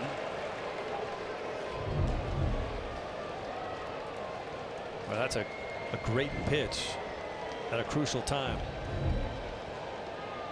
Xander making a run at 100 RBI season. He's at 88. Checked his swing and that missed. 2-1. Pierce on deck. It's Porcello at third, Betts at second, Martinez at first. 1-0 Braves. Dave, one of the most difficult things is him seeing that curveball the pitch before getting called a strike. Then he sees another one a little nastier and he's able to take it.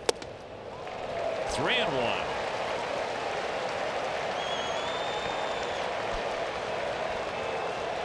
Now Newcomb has walked 4 in the game, 3 of them in the last 2 innings. Somehow the Sox don't have a run up there yet. Let him off the hook last inning. Bases loaded. Nobody out got out of it.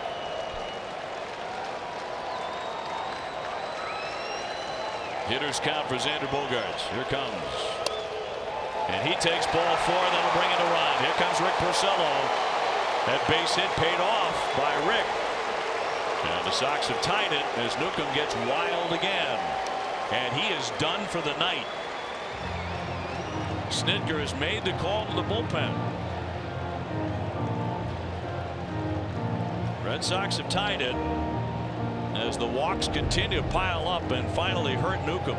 Well, when it falls apart quickly for him. You see Suzuki try to frame that pitch, but Bogey said, I know it's a ball. There's the guy that got everything started right there, Rick Porcello. So Shane Carl is coming in. He inherits a mess. With the bases loaded and 1 man gone. Let's toss it down to Garrett.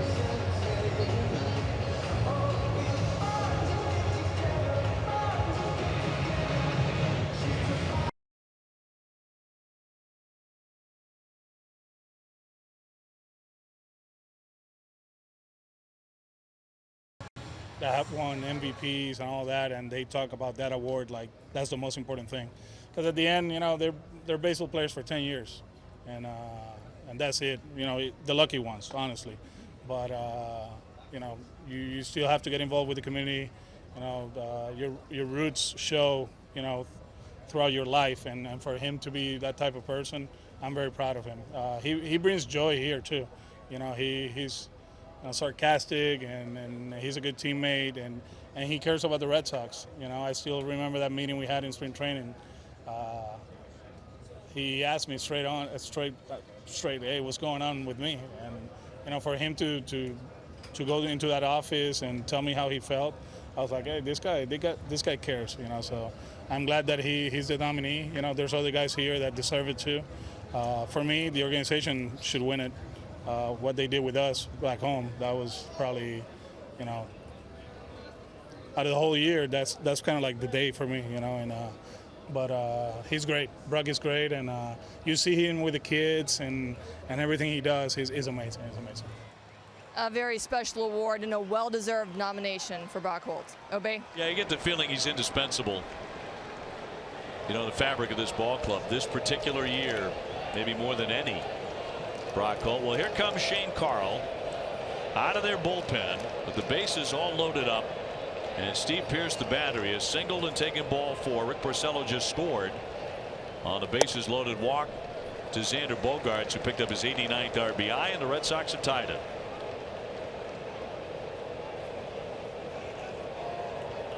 Carl, a guy just recently off the disabled list with shoulder inflammation, missed 25 games. Foul ball to make it 1-1. Well, the inning began with a Rick Porcello base hit to right field. Then Mookie Betts took ball 4. Kinsler flied out, but Martinez singled off the glove of Camargo. And then Xander Bogaerts, as he always seems to do, delivered with the bases loaded, picking up the RBI with the walk. 2-1. The bases loaded, not much shifting going on for Steve Pearce. He has 3 career grand slams.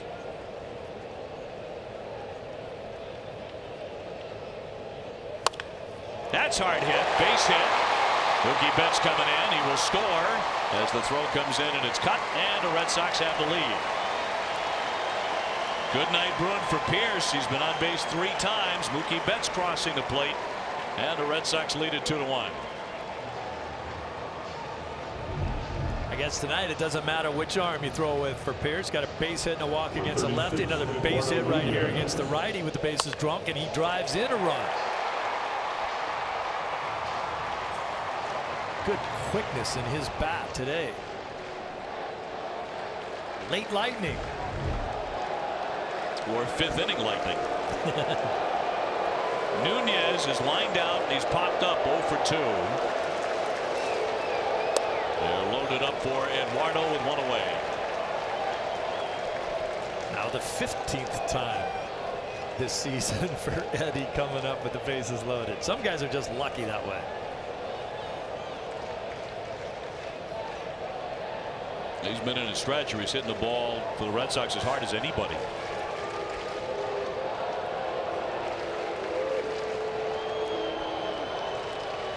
One man out on the infield. Third baseman will cut it. Camargo had a little bit of trouble, but cut him down at first base as another run comes in to score. JD Martinez touching home plate to make it 3-1. The RBI for Nunez is 44th. Runners at second and third, and the Red Sox on top 3-1. Jackie Bradley Jr. And Jackie Bradley will climb in, and he'll become the 8th Red Sox batter in the inning. The guy who got it going was Rick Porcello. No automatic out with that bat, and now they're going to walk him intentionally, and that'll load him again. This time for Sandy Leon.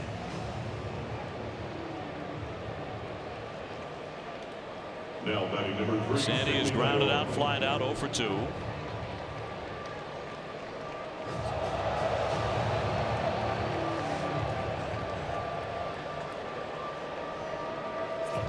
So Nunez picking up an RBI on the tapper. And the Red Sox have scored 3 times here in the 5th. Sandy's fuming right now. Feel like a little disrespect walking a guy right in front of you to get to you. Sandy's been struggling a little bit at the plate, wants to break out right now.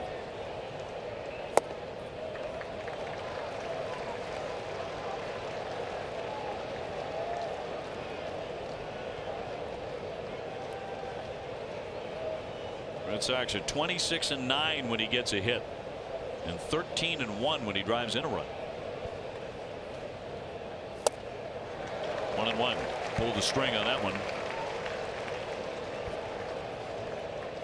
You got to make sure that as a player, when you're feeling a little disrespected, that you don't get out of your comfort zone and do something you don't want to do. Stay up the middle, go the other way. All 3 runs so far charged to Newcomb,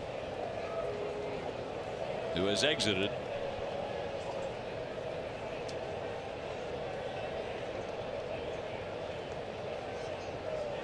And Carl with a 1-1. He was not tempted. That's a good take.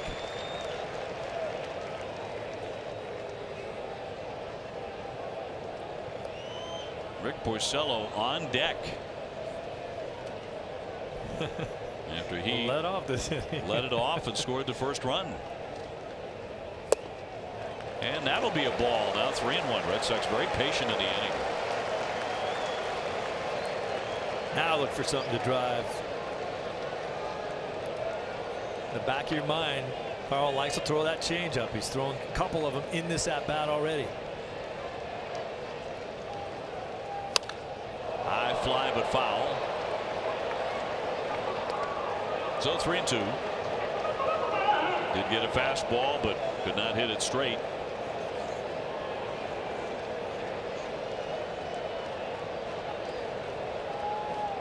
Xander Bogaerts at third. Steve Pearce at second. Jackie Bradley at first. And a payoff pitch. And he struck him out to retire the side, but the Red Sox get 3. They're on top 3-1. It's time to look at what's going on around the league. It's the news and notes presented.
To Atlanta, where the Red Sox are now on top 3-1 over the Atlanta Braves, trying to take the first 2 games of the series. Time now for comforts of home, brought to you by Bernie and Phil's. The Atlanta Braves offense has been productive at home. They rank number 3 in runs scored at home. Right now, during Bernie and Phil's Labor Day event, you choose your savings from one of 3 great offers. Now Rick Porcello back at it. In the bottom of the 5th inning, he'll battle 9, 1, and 2 in their order after he got the offense going with a base hit, knocked to right field to begin the top of the 5th inning, and then Mookie Betts would walk. JD Martinez had a hit with the bases loaded. Xander Bogaerts took ball 4. He drove in his 89th run. Steve Pearce plated a man with a base hit. Eduardo Nunez with a ground ball drove in another run, bringing in Martinez, and Red Sox scored 3 times. Maybe a little bit of a new lease on life here for Porcello now with the lead in this game. He's over 70 pitches through 3 innings. Now he's got 83. There's a fast inning in the 4th. He got him 1, 2, 3. Needed that. Here's Preston Tucker to hit in the pitcher spot for Atlanta.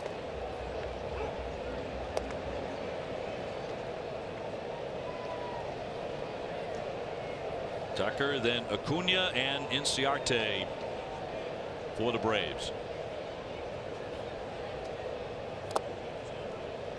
Tucker started the season as a Brave, then got traded to the Cincinnati Reds, played there for a bunch of games, and then came back.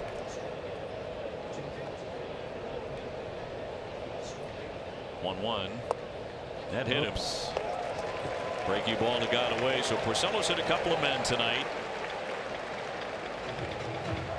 Dansby Swanson got hit on the helmet in the 2nd inning. He had to depart. And Tucker is on in front of Acuna, who's grounded out and struck out this evening. 14 of the Red Sox 23 remaining games will be played against clubs who entered today with a winning percentage of .550 or better. 6 against the Yankees, 3 against Houston, 3 against Cleveland, 2 with Atlanta, including tonight. But Dave, haven't you felt that this team plays its best baseball against good teams? Rise up to the competition, it feels like.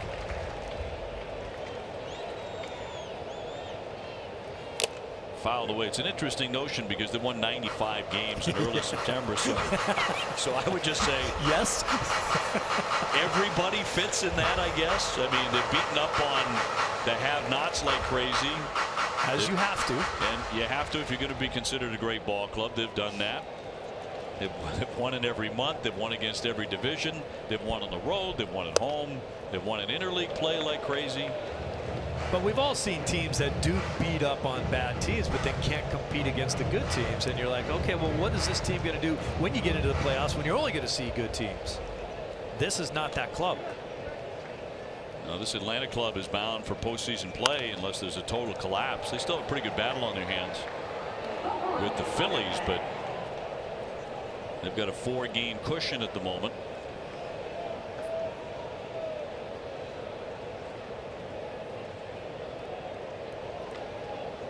Nobody out, 1 on.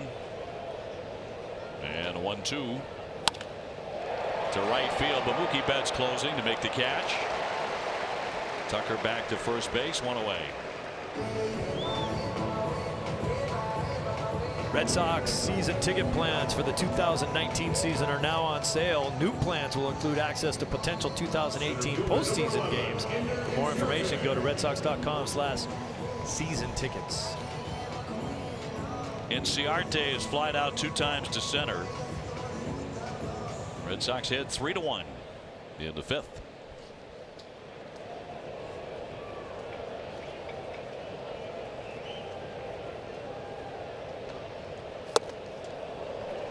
Now, when you think of Rick Porcello, you think of a guy who is a control pitcher. It's always going to be around the plate. Recently, he's had trouble with walks. But that last hits batsman now puts him in the tie for the league lead in Major League Baseball. 15 of them with 3 other guys. You just wouldn't think that he'd be up on that list. Well, the other thing I think of when I think of Rick Porcello is a guy who knows how to handle a lead throughout his career. Doesn't mean he's always going to win every game where he has a 2, 3, or 4-run lead, but he often does. And here in Atlanta tonight, he's also helped with his bat. Was really only the first season with the Red Sox that he had trouble with shutdown innings after his team would come in and score him some runs.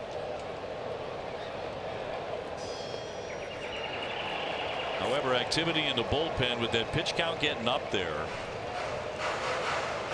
up to 94 and counting. Hembree and Scott going side by side. Especially with the heat and humidity down here.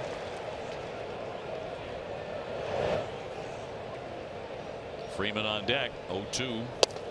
Moved him back. Porcello was always a guy who kind of prided himself in getting into the 7th inning. He'll be happy to get 5.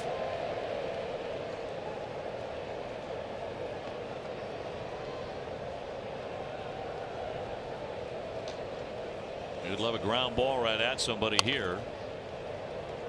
Yeah, early in the season, second start in, went 7 1/3 against Tampa Bay. Next start, 7 against the Yankees. 2 starts later, 7 against Toronto, 7 2/3 against Tampa Bay. And that was the early part of the schedule where routinely he was going 6, 7 innings or better. Last 2 starts, just 5 innings apiece. Here's his 97th pitch. And a fly ball. Routinely hit to center. Jackie Bradley plenty of time. 2 down. On an all-new Bruins Summer Face-Off Live, see the final part of Billy Jaffe's conversation with Ryan Donato. Plus, get an inside look at the captain's practice and training camp. Don't miss Bruins Face-Off Live tomorrow afternoon after Red Sox coverage, brought to you by buyatoyota.com, Toyota's website for deals. Freeman 1 for 2 with a base hit. Tucker on at first. Freeman's another guy who's hit the Red Sox well. We don't see him very often, but he's .319 in his career against Boston. It's about 70 at bats. Although he hits a lot of people. 1-1. Fooled him with a curveball. Key for Porcello right here is to keep Freeman in the ballpark here. He does not need to see Freeman launching something with the high elevated pitch count. There's a nice slider there.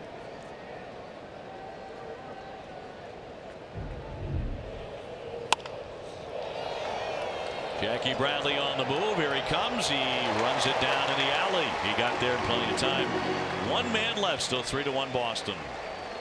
It's time now to send it back to Mark for the Home Depot Tilt Race.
By Rodenheiser Plumbing, Heating, AC, and Electric with TC and Lenny in the pregame.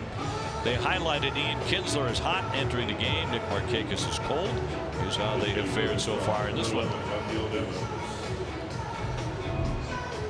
Braves will go back to the bullpen. Luke Jackson to make an appearance here for the 29th time. He has struck out 41 batters in 34 1/3.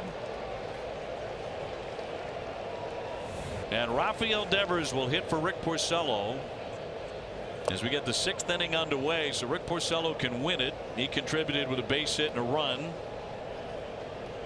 Devers just back up from the minor leagues and rehab. Warm night. He threw a lot of pitches for 5 innings and had a couple of high stress innings. Tell you what, really bared down on the last 2 outs of that inning, though. Got a couple tough hitters. Finished strong.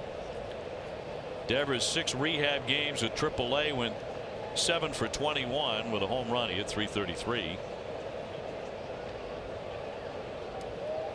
16 home runs for the year. Going to be fascinating to see what his playing time looks like the rest of the way here in September, the way Nunez has been playing. And I would say the way Nunez has played defensively as well, where he's been airtight. And there's the 3-0. And all the way to the backstop, and Rafael will take ball 4. Devers a very popular guy on the Red Sox roster. 16 home runs at the age of 21. Devers will get a chance to strut his stuff tomorrow, most likely. Alex Cora said both he and Phillips probably would both be making a start in tomorrow's game.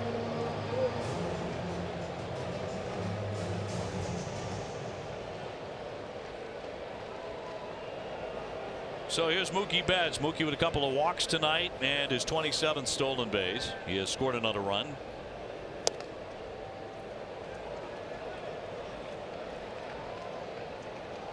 Jackson, pretty much a power pitcher, fastball, slider. Mookie likes those kind. Betts looking for the first hit tonight. Sits safely in all 11 games he's played against Atlanta in his career. It's the longest streak by an American League hitter against the Braves since Derek Jeter hit in 11 in a row.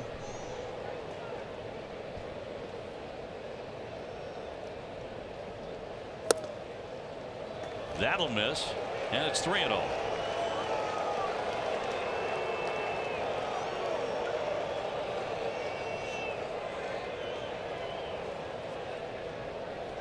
It has been the season of Martinez and Betts. Here comes the 3-0.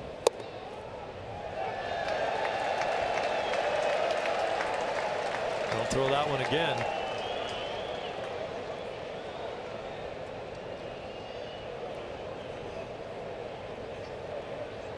Next home run for Mookie will be number 30. 3-2. Kinsler on deck. He's batting second tonight. Benintendi with the night off. Probably look for another slider here. Devers taken off, and that one hammered to third base. They sent the runner, so no double play, and Betts is out at first. Devers down to second. Tomorrow at 11 a.m. don't miss Red Sox first pitch presented by Joseph Abboud, available at Men's Warehouse. TC and Lenny will have part 3 of a sit down with Gordon Eads and his interview with Brock Holt.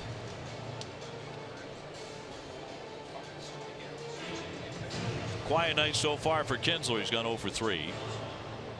Red Sox on top 3-1.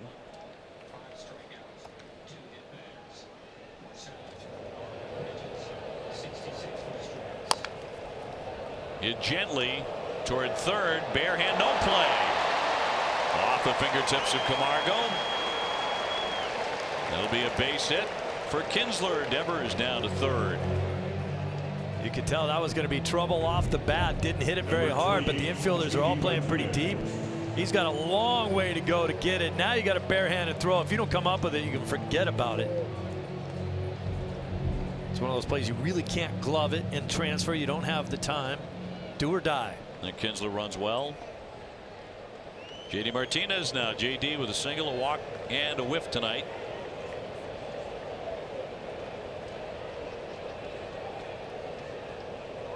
Just picked up some more hardware in his great season today. American League Player of the Month for August.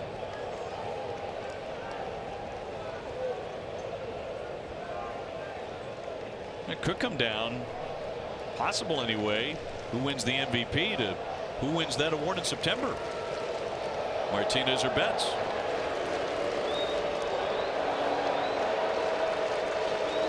Who has another great month in front of them. That's in their first strike. Hopefully that award doesn't go to someone not wearing a Red Sox uniform. It would be very hard to believe at this point. It really would. You've got other guys who are going to get votes, but not in the volume of these two. Here's the 1-1.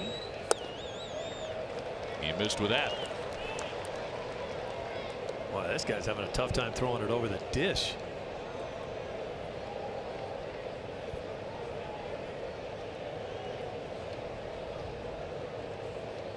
On the corners with one down. And Kinsler will dive back in at first.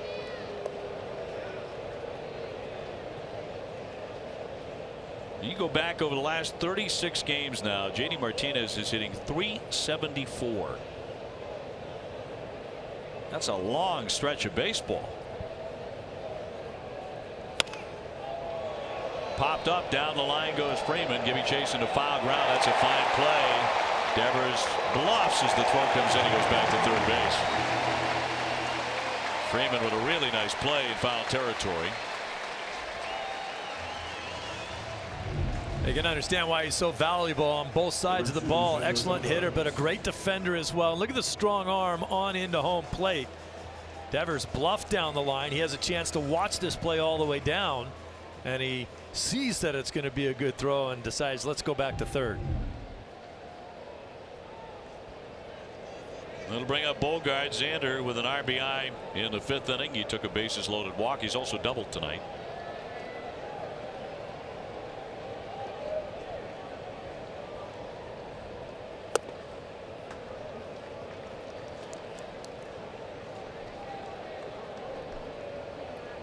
So Xander has tied his career high with 89 RBIs. He did that 2 years ago.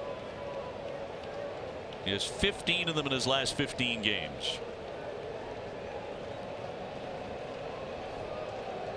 You see with the way Xander's swinging the bat, they take the shift off for him as well. He's spraying it all over the place. You can't just stand on one side of the field. And Suzuki really had a jab at that one. You're right about Jackson kind of being all over the place. 2-0. Hitters don't like that either. They want a guy that has an idea and he's around the plate. I can guess with you. You might throw nasty pitches to me and get me out, but at least I have an idea that you're going to be close. I remember Tony Perez, the great Cincinnati Red, talking about facing Sandy Koufax. He said it was an easy 0 for 4 because I knew he was going to get me 4 times. I knew he was going to strike me out, but he wasn't going to hit me in the head. Comfortable 0 for 4. 2-1. The way Jackson's pitching tonight is you can't sit on anything. You can't get comfortable thinking you know what he's going to throw. Wildly effective, I guess. But the Red Sox threatening again. And they have been doing that for the last 3 or 4 innings. Got 3 runs in the 5th.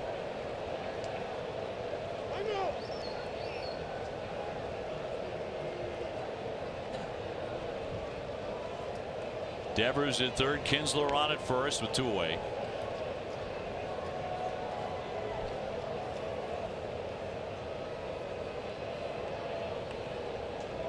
And a 2-1 to Xander Bogaerts. That was supposed to be a high fastball up in the zone. Bounced it in front of the plate. 3-1.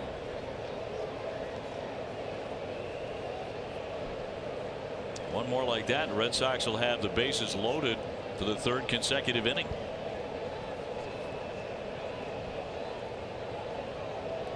When he got Mookie in this situation, he kind of just dropped a couple get me over sliders in there. I think he's going back to that. Instead, he will walk in with that slider, and they're going to be loaded up once again. Xander reaching base for the 3rd time tonight. And Steve Pearce will look to make him pay, and he's done a good job of that tonight. He's 2 for 2 with a walk and an RBI.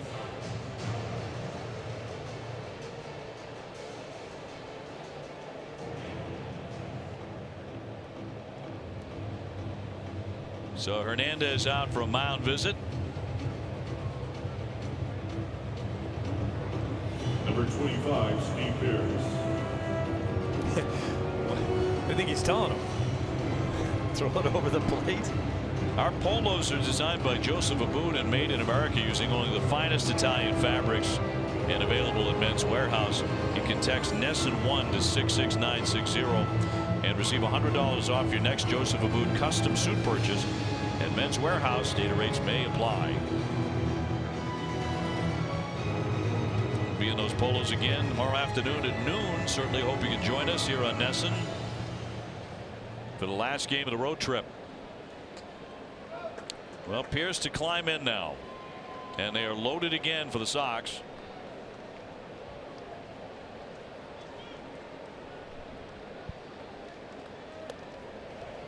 He'll take ball 1.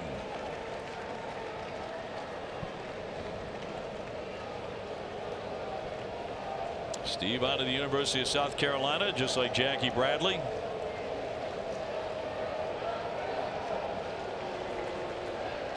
Two down, and there's a bullet Into left field for a base hit. Devers is in. Kinsler right behind him. He will score. Big night for Steve Pearce. 5-1 Boston. He can dance too. That was kind of a half-hearted effort at dancing, wasn't it? He's just hitting bullets all over the yard, though. He got a good pitch to hit right there. Sat all over it. Straight, quick to the ball. Hits it right in that 6-hole over there. And because this infield grass right there, and because they're bunching in the outfield, easily scoring from second base is Kinsler. So the Red Sox open it up a little bit here in Atlanta. Kinsler coming in right behind Devers, who had taken a walk. Kinsler with an infield hit. And now Nunez. Eduardo drove in a run with a ground out in the 5th inning. And that base hit by Pearce had only 1 run scored. Nunez would have been coming up for the 3rd time in a row with the bases loaded. Still got guys on out there to drive in. Hammered foul on 2.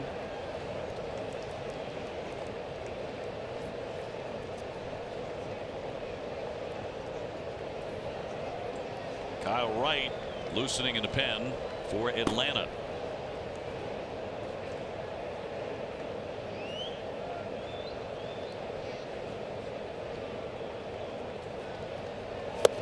He wails away and comes up empty, but the Red Sox had a couple of more runs. Middle of the 6th, 5-1 Red Sox. It's time now to send it back to Mark for high-low.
Delicious afternoon snacks for $2 like donut fries, pretzel bites, and waffle breaded chicken tenders. America runs on Dunkin'.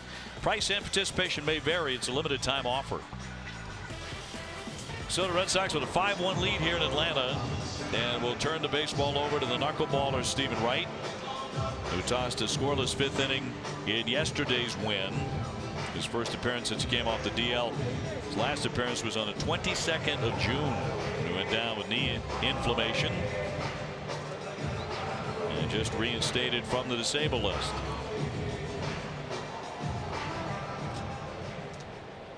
In his career out of the bullpen, he's 5-0 with a 3.43 ERA. It's got to be sharp. Yeah. I'm surprised he's letting anybody touch it. It's a lot of hair product. Markakis leading off. He has flied out and taken ball 4.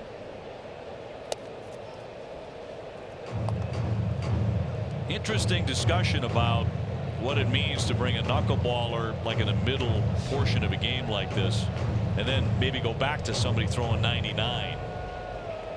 Can mess hitters up a little bit.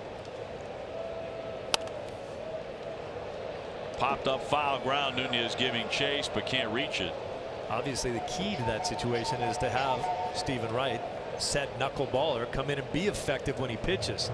Come in there and be able to throw a couple innings, maybe get through the lineup, and then they have to go back to facing someone who's bringing it.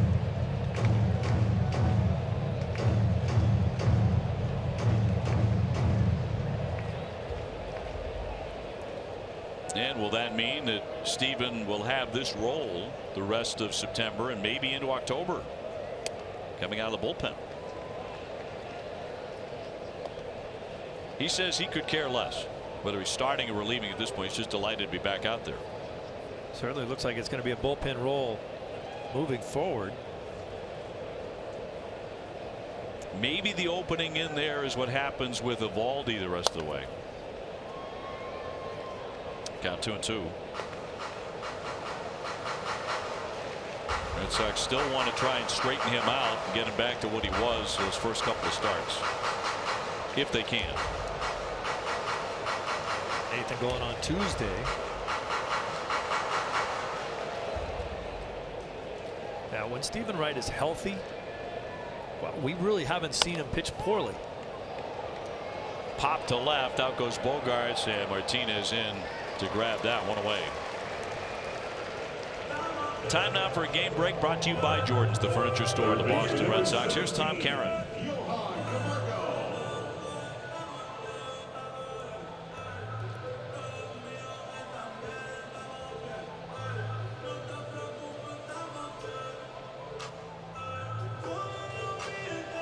Tom, thank you very much. I saw some of Lindor's comments in the last 24 hours. He thinks they're flat. He thinks collectively, himself included, the Indians have, even though they have that huge lead, what, 14 games, that they've been flat. That can cause that. They're not flat tonight. Camargo's flied out and struck out. You know, you can get complacent. It's a very long year, and even if you're a really good team, you can get a little bored of beating up on other ball clubs. They have a huge lead. They don't have much to play for right now. They've lost 3 in a row and 6 of their last 10, so he's on to something.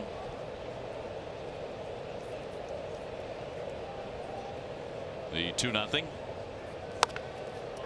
Third baseman, friendly bounce for Nunez. 2 up, 2 down. Rick Porcello can win this thing. His pitching line brought to you by Ace Ticket. He only gave up a couple of hits in 5 innings. One of those a home run, struck out 5. Got up to 100 pitches. You look at that pitching line and you don't see too many things that are all that wrong. Just wasn't as sharp as he's been in the past, but he battled through it. He also got a base hit, scored a run. Gave up 1 run. Can't really complain too much about that. I think in the end he's got to be pretty happy with that outing. Because I think he knows that he had to battle through it. Came out the other side. If he gets the win, that'll be 16 for him. Ways to go yet. Suzuki with a home run. He's also grounded out. He's responsible for the Braves' run that was in the 2nd inning. Hard hit fair past the diving Nunez. That'll keep on rolling and get into the corner. And Suzuki, who always seems to pick on the Red Sox, is at it again with a double.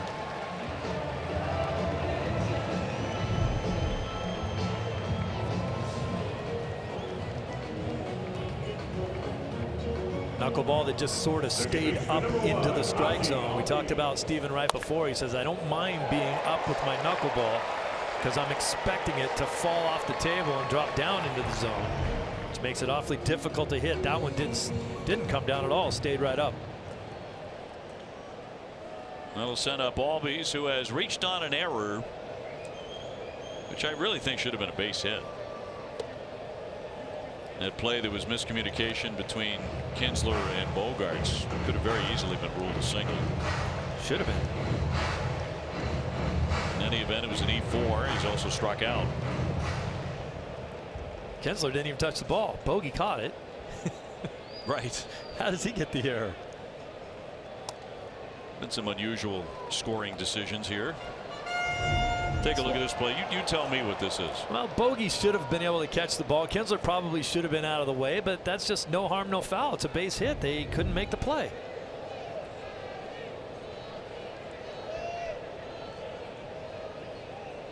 Two down, man at second. I'm wondering how is that different than a pop-up between you and I? You know, a short one out in the outfield. Neither one of us know if we can quite get it, and then it's a I got it, you take it, and it drops. It's a base hit.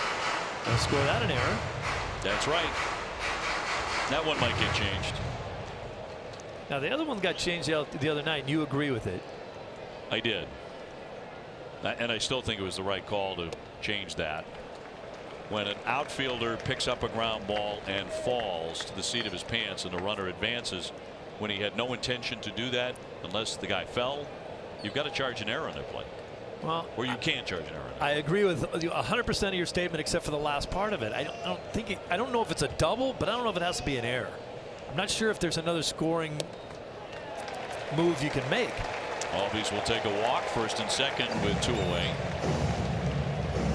But you have to account for him taking that base. It's a play yesterday we're talking about. This was originally scored a double, and he was going to stop at first, no question. And led to Kinsler, and big hit there. 5-1 Red Sox in the lead. First and second though for Atlanta after a 2-out double and a walk. We'll bring up Culberson, who's only batted once tonight, and he has struck out.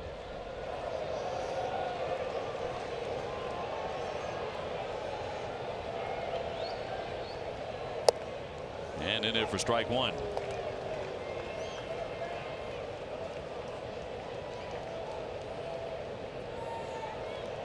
This is what we're talking about here, Dave, too. Like, if Stephen Wright's going to be effective in this role, he has to come in and throw strikes. He jumps in front 0-2.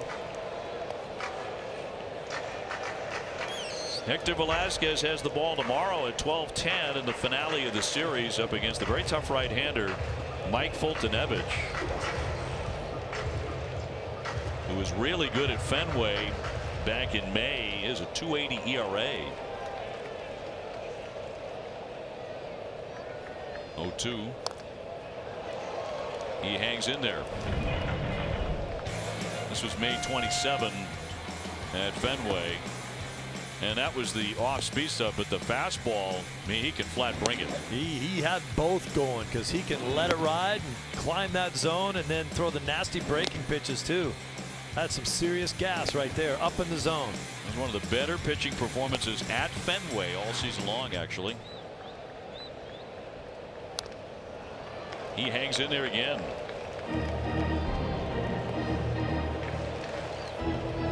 There's your matchup for tomorrow's game. Hector Velasquez getting the ball for the Red Sox.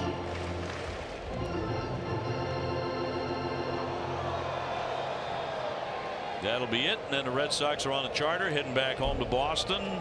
Off day, and then the Houston Astros at Fenway. Looking forward to that. And a swing and a miss. It pops out of the mitt, and that is a strikeout to retire the side. 2 men left. All right, fans, pepper up and show us some love. It's time to heat up with the Gas South Kiss Kill.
Strikes Out Hunger program.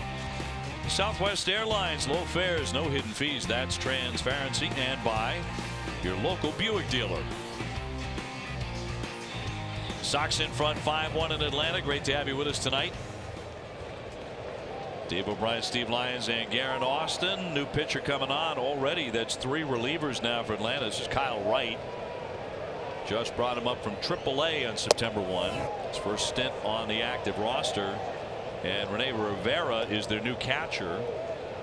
So something must have gone wrong with Suzuki. You got to believe physically for him to come out. Well, they love this kid Wright. First round pick last year. He's the 5th Vanderbilt pitcher drafted in the first round over the last 4 years. Of course, that doesn't include David Price because it's been longer than 4 years. But Vandy just churns out the big league pitchers, don't they? They really do. There's David. Jackie Bradley 0 for 2 and an intentional walk.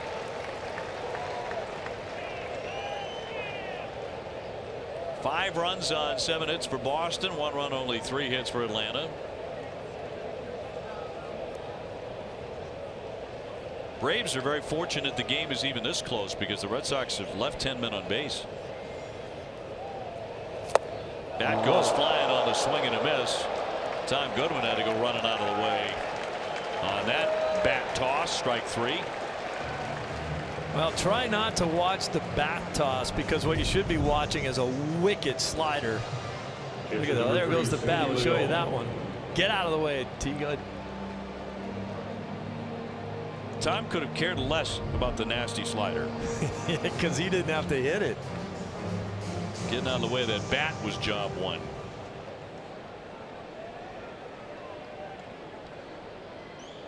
Sandy Leon in this one 0 for 3. Here's the pitch, Dave. Watch this thing. Zip.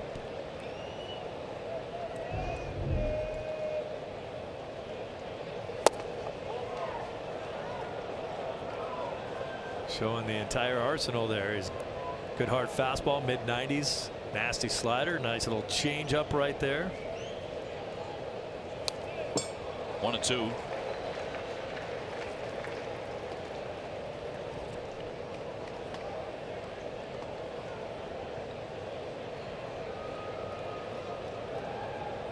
Red Sox gunning for win number 96 tonight. 2-2.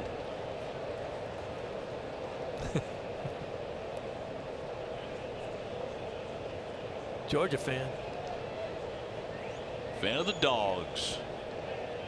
They're going to be really good again. You have a tough time too figuring out where your allegiance lies. Ours is a very difficult household. My son an Alabama grad and my daughter a Georgia grad, and now my son's at law school at the University of Georgia. So he's gone back to that side too. It's made it a little bit easier. A swing and a miss, and Leon down for the second strikeout in the inning for the Red Sox. Let's get on to Garen. Obi, this is a special series for a lot of guys. This is the closest ballpark to where they are from.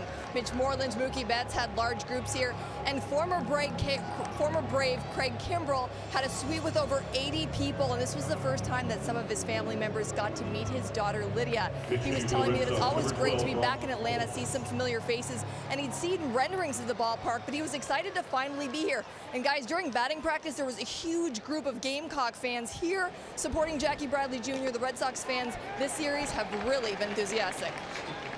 Georgia playing South Carolina this weekend. Big game on a gridiron.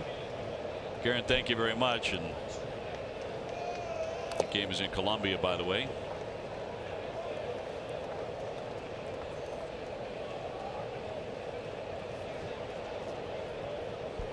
Brock Holt, the batter. Red Sox got production out of that 9 spot. Rick Porcello with a base hit and a run. Rafael Devers with a walk and a run.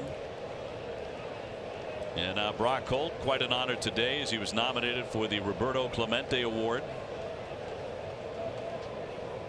It's really one of the great honors for a player in the major leagues. He'll hammer that one to first base, and Freeman goes to the bag to retire the side. gentlemen, boys and girls, the Atlanta Braves invite all of our guests to please rise.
Official freight carrier of Major League Baseball and the Red Sox.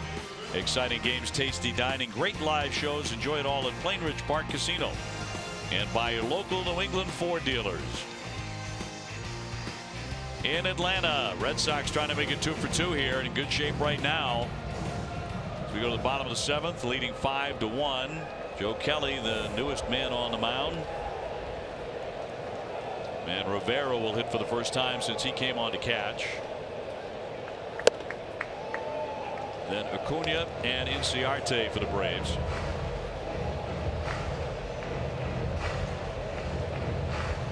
Joe, his 64th appearance. He had his 8-game scoreless streak broken yesterday in a victory here as he allowed a solo home run in 1 inning.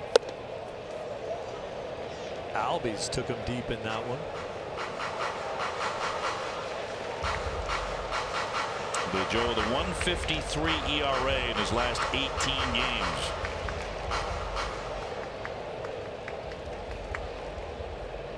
Very talented young ball club here in Atlanta, but the Red Sox have really held them down so far first 2 games. And down goes Rivera, hacking, 1 away.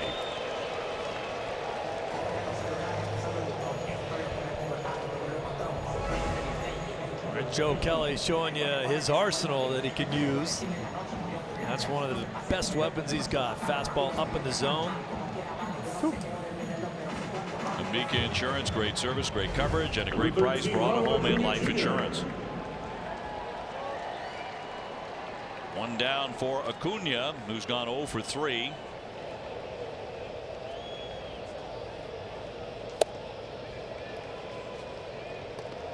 Got to be careful with him. He's hit 23 home runs. Certainly one of the favorites for National League Rookie of the Year.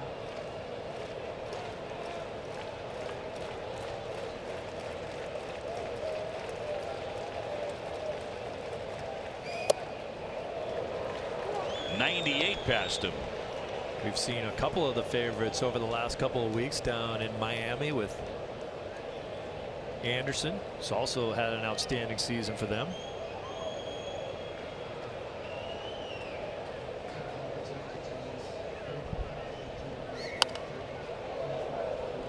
Another good crowd tonight. 35,333 at SunTrust Park.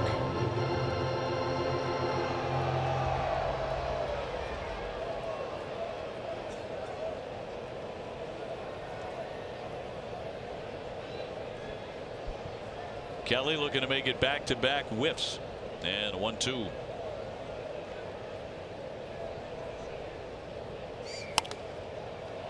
Popped up but foul on a play. Acuna Jr., since they moved him to the leadoff spot out of the All-Star break, has hit .335. He's got 16 home runs since the break, which is the second most in all of baseball. Really have corralled him 0 for 8 in this series so far, but don't go to sleep. This kid can hit.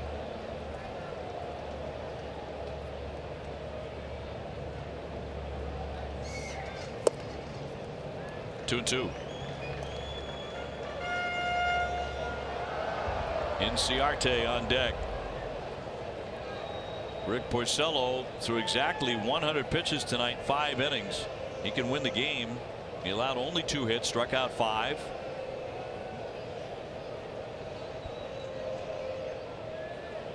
Kelly's 2-2.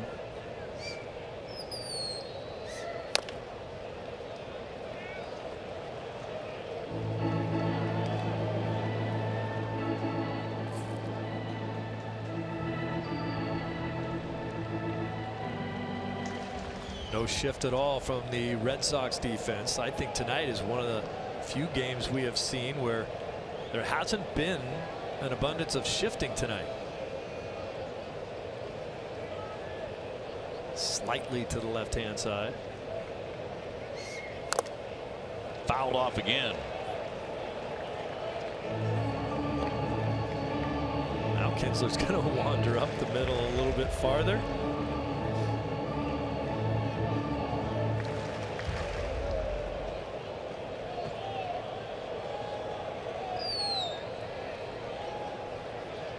Saw Tampa Bay won again today. They won 9 of their last 10. Well, we went down there and saw firsthand that they're a pretty good team. That whole opener thing that a lot of people said, it'll never catch on. Guess what it's doing? Teams are beginning to use it. Catching on. Red Sox are probably going to use it. Well, yeah.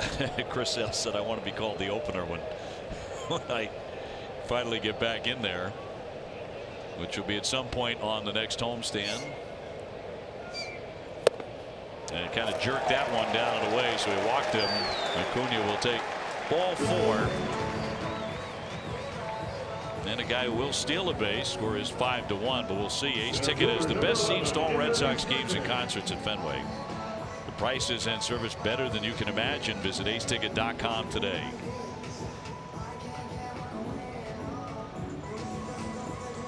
Inciarte has 3 times hit the ball in the air to Jackie Bradley in center field. 0 for 3.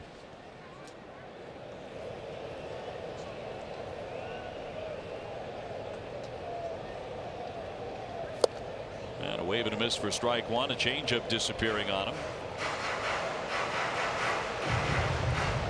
Go up there looking for that 99 and you get this changeup instead, you're going to be out front. Start talking to yourself.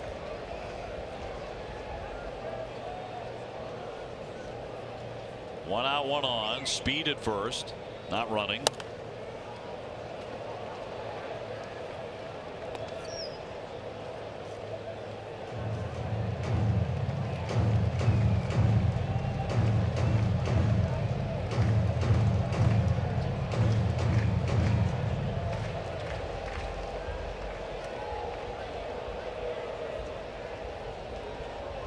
And the 0-2 from Kelly. Boy, that was pretty nasty. Struck him out of the breaking ball. Second K for Joe in the inning. Well, you give him a changeup, a couple fastballs, and then a nasty slider there. That's no fun. Joe Kelly's on his game. It's tough. Don't miss WB Mason Extra Innings Live right after this game. TC and Lenny will break down the key plays of the game, and you'll hear from Rick Porcello and Alex Cora. Hoop at WB Mason, celebrating over 20 years of same-day delivery. Here's Freddie Freeman, 1 for 3 tonight. Acuna on at first with 2 gone. Red Sox leading 5-1.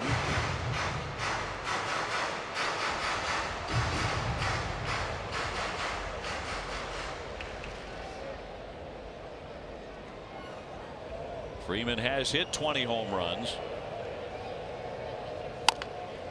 On the infield, Xander Bogaerts from the dirt. And got him. Side retired. One man left.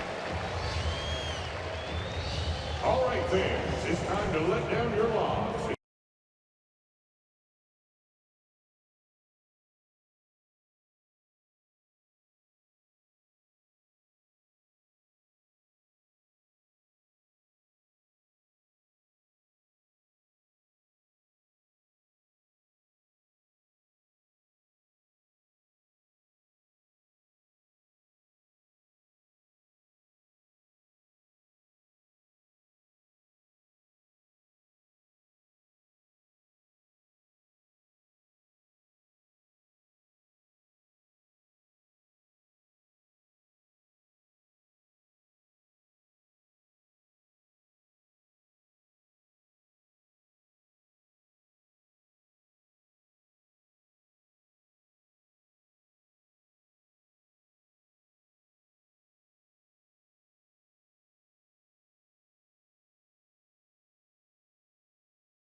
Back in the 8th inning, and Mookie Betts has walked a couple of times tonight. He scored for the 111th time this year.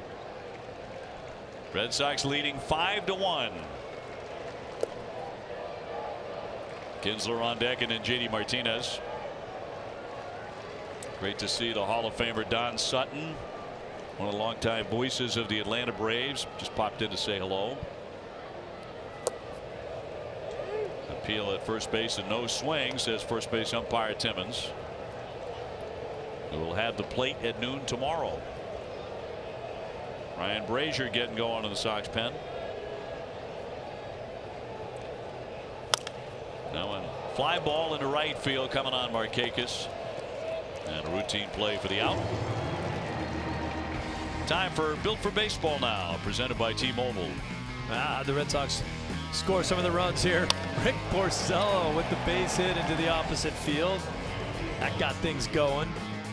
Benny liked it, doing a little dance of himself of his own, and then JD Martinez on a ball off the glove. Probably should have been caught, but it wasn't. And then Bogey with the bases loaded takes the pitch. You can see it was clearly outside. And then Steve Pearce, who's had a huge day, drills one into left field for another run.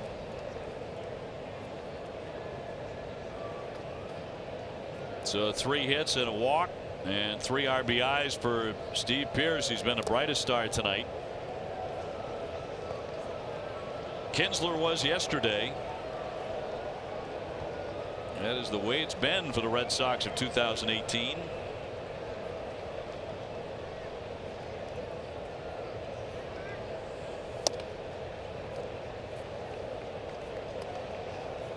This guy looks like he has a pretty good idea of how to pitch. 5th player picked in the country just last season. The 3-0 in for strike. Kinsler with an infield single in the 6th inning and eventually came in to score. Good count for him. And it's ball 4. Red Sox have been patient all night long. That'll send up JD Martinez, and for more than 170 years Hood has been committed to supporting New England communities. That's why we're proud to contribute to the Red Sox Foundation. which has distributed more than $95 million to provide kids and families in need with health, education, recreation, and social services. JD 1 for 3 with a walk and scored a run in the 5th inning. He and Mookie Betts have both scored more than 100 runs this season, and Benintendi is closing in. Andrew Benintendi has scored 95 times, so the Red Sox can have at least 3 men having scored 100 runs by the end of the regular season.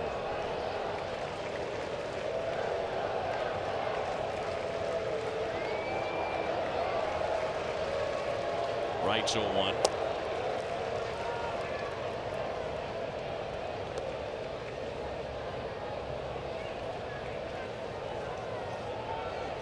For many years, like everybody else, the Red Sox rarely beat the Braves.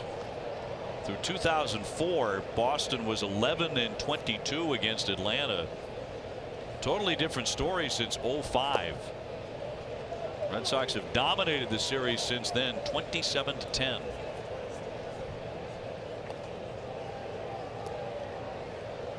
Took game 1 and now have a 5-1 lead late in game 2.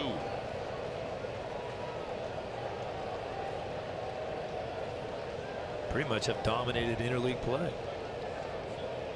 Best record of any team. Yep, they've thoroughly dominated interleague play. 2-1. Fly ball, right field. Marquez on the move again. Plenty of room over there. 2 down with Kinsler staying put at first base. They'll send up Xander Bogaerts.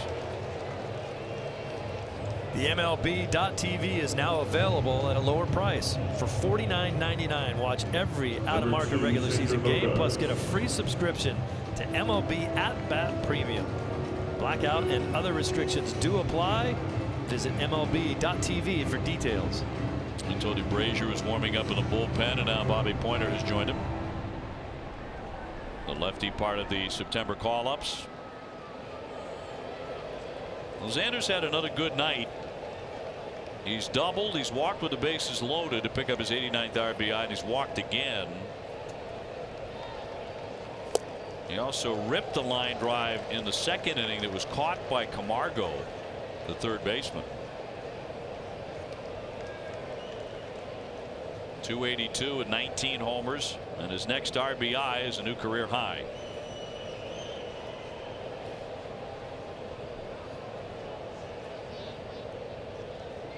Runner goes.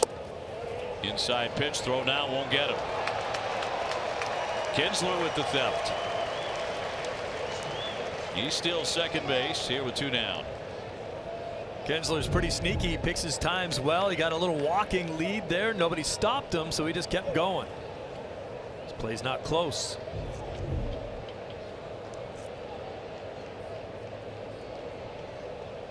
Mookie Betts also has one tonight.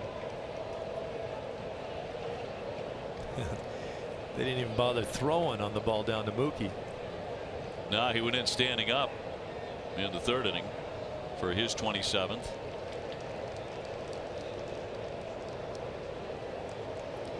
Mookie Betts and Jose Ramirez, the only 25-25 guys in the big leagues right now. 25 homers, 25 stolen bases, both of them with an excellent chance at 30-30. Fly ball into left. Acuna for the catch, and that'll do it. Red Sox lead 1 man. The Total Jack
CVS Health is investing $50 million over 5 years to extend their commitment to helping people lead tobacco-free lives, moving us one step closer toward a tobacco-free generation. You can learn more at cvshealth.com/be-the-first.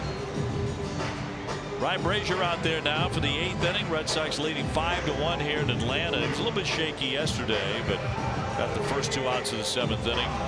He had the victory here. He would give up 3 hits, but get through it. Right back out there on the bump tonight. And taking on Nick Markakis, who's 0 for 2 with a walk.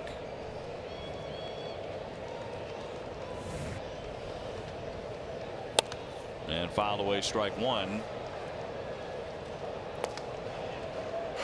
So the Red Sox with a lead here late in the contest as they bear down on their 96th win of the season. Heading home for a long homestand after tomorrow's finale. That'll begin with the Houston Astros come calling on Friday. David Price will pitch in that game as the left-hander will return after that nasty line drive off the wrist. Ready to get back at it. Astros in for 3, then Toronto for 3, and then the Mets for 3.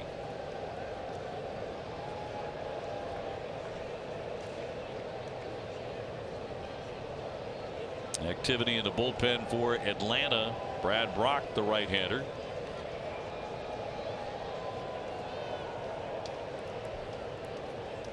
Red Sox in a position when they have a lead, they can throw some heat at you.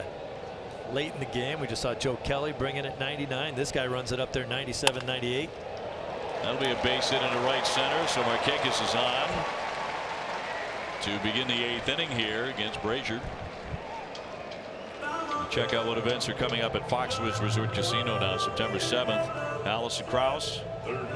September 22nd, RBRM hits the stage, and on October 6th, Modest Mouse. I know you're all in on Modest Mouse. Sure am. Camargo tonight 0 for 3.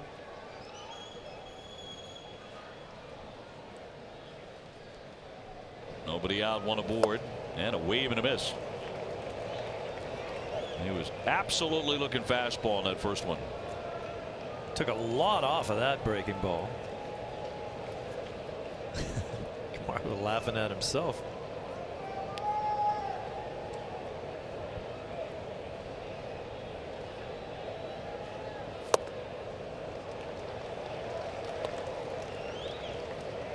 Interesting that the crowd has thinned out considerably, the 35,333. But it's not Red Sox fans who've left. They're still hanging in there. Plenty of those for the entire series. Broken bat. Brazier's got that. Out at second, on to first, double play. Red Sox turn 2. And Camargo had the bat busted as well. This was just a get out of my kitchen pitch right there. Fastball in on the fist. Brazier handled it nicely. Easy double play ball. And a broken bat to go with it.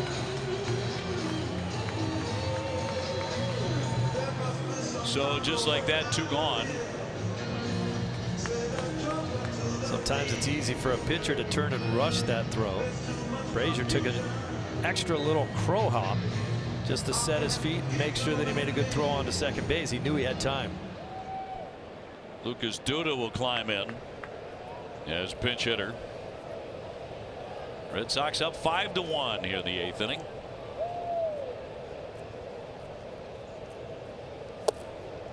He starts him with strike 1. Change up right at the knee.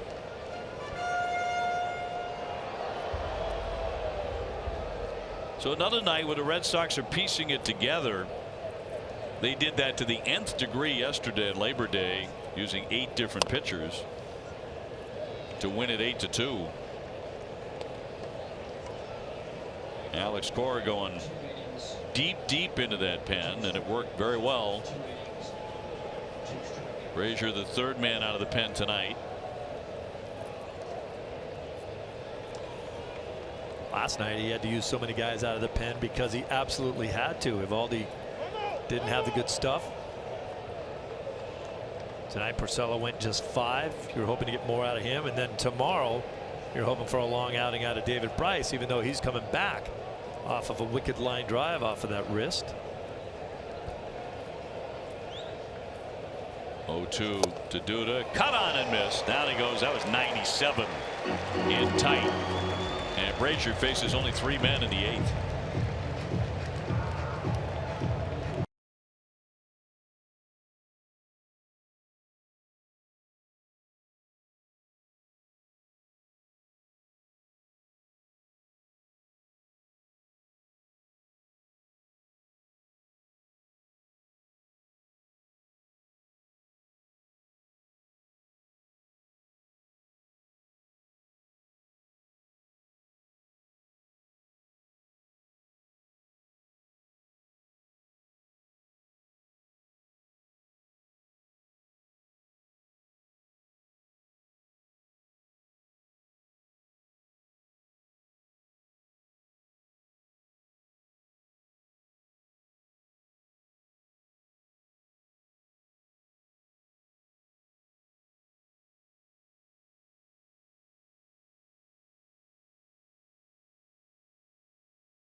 By Old Dominion. Oh, Steve Pierce, nice night tonight. Kind of just dribbled this one up the middle. Swanson couldn't make a play on it, and then his night just got better after that. 5th inning. This is a rocket shot into left. That's going to score a run. Mookie Betts comes moving on in. Little dance out of Pierce. And then in the 6th, let's do it again. Old Dominion, the official freight carrier of Major League Baseball and the Red Sox. So it's on to the 9th inning.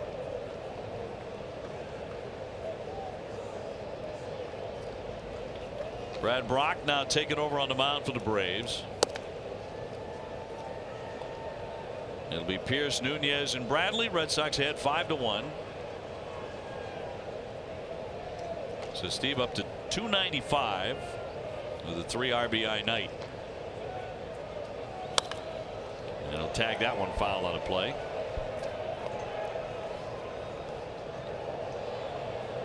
Brock in 16 appearances, 1-2, and a minuscule ERA. Former Baltimore Oriole.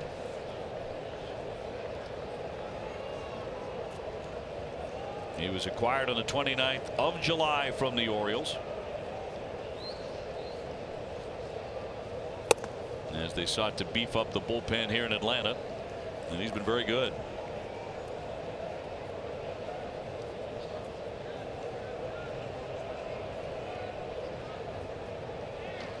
And a 2-2 to Pierce, and he foul tips it to the mitt and held for the strikeout. 1 away in the 9th. Time now to check out the results of our Dunkin' Donuts poll question. What do you think? Is it more difficult to manage in the American League or the National League? And yeah, very seriously, the National League is what you're saying tonight. 75%. I'm surprised that it's not higher.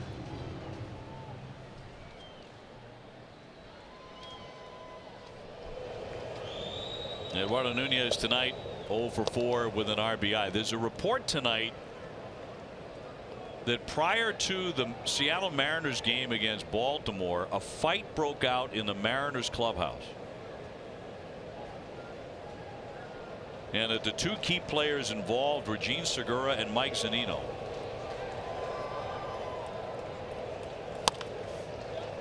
Popped up into left, charging on Acuna, going out Culberson, and Culberson will make the play for the second out. You know, that Seattle team has been tail spinning. They were right in the thick of it in the AL West. They're now 8 games back, so it looks like the division is gone. And the wild card may be 2. They're battling for their lives for that. Tempers flaring. Battling one way or another. Yeah.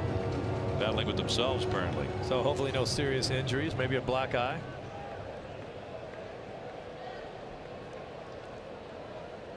Jackie Bradley 0 for 3 with a walk and pops a foul out of play.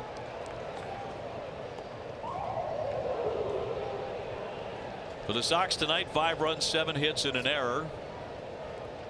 And for Atlanta, just 1 run, 4 hits, and no errors.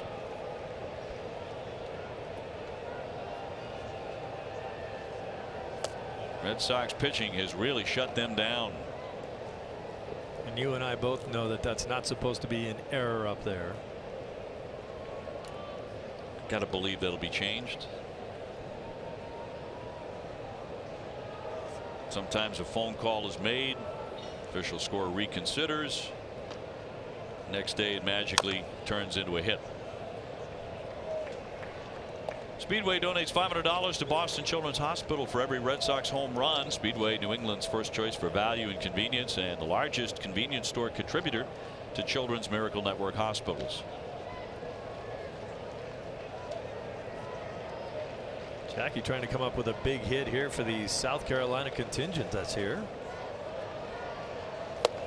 All his fans that have made the trip, family.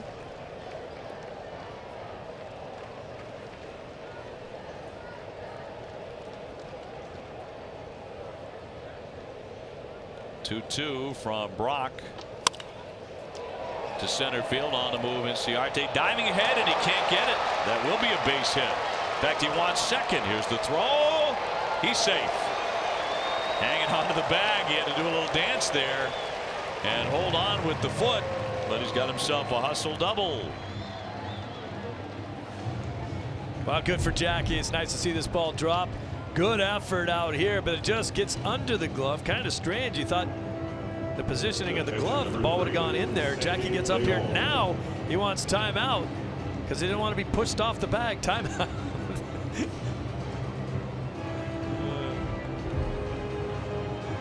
What you got to do to stay on a base these days? Yeah, you have to. A little stretch in there. He's got 2 bases. So here's Sandy Leon. Sandy's 0 for 4 tonight. You shift into another gear to try to get that double. Sometimes you put a little extra strain on those hammies after a long night. I wonder if it was the act of holding onto the base, though. You know, twisting himself. It was like a round of twister.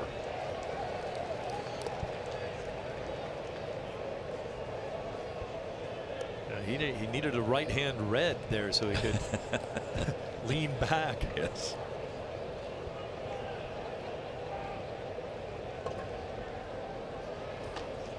Sox with their 8th hit of the ball game. There's Jackie comes sliding back in there again. He pops up nice, but now there's pressure being applied. He's trying to push him off the base, and Jackie's saying, hang on here a minute.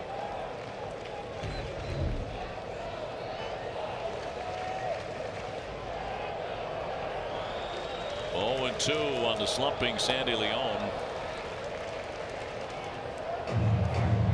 He needs a hit in the worst way. 5 runs, 8 hits now for Boston. Win tonight, and the Red Sox win the series regardless of what happens tomorrow at noon.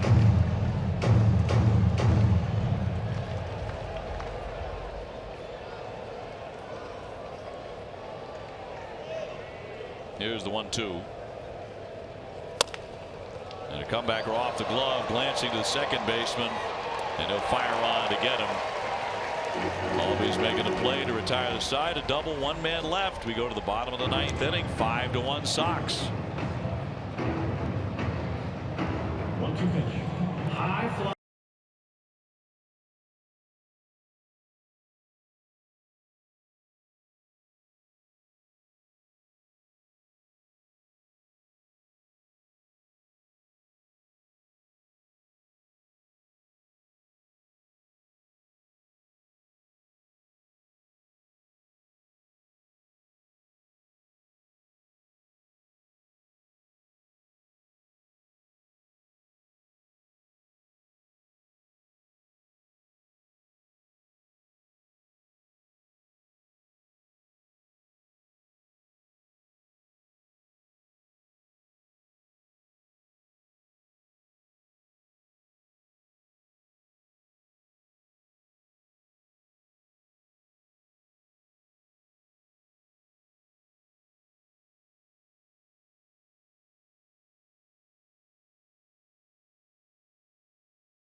Moment of the game brought to you by Awaken 180 weight loss before the game. Blooper. Braves mascot messing around with JD Martinez, who was just trying to get a little work done, get his stretching in, but he enjoyed it. He looks like a blooper. That's what a blooper looks like. JD being a very good sport there.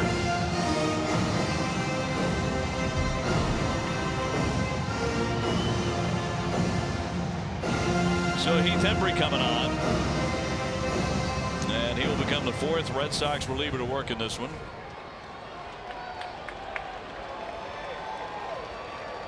And looking to lock this one down. Red Sox up 5-1, bottom of the ninth inning. Albies will lead it.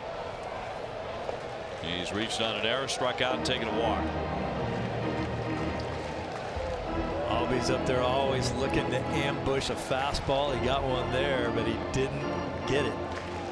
He struck this guy out to strand two men in the seventh inning yesterday. That's when it was a pretty tight game. The 0-1. Now 0-2.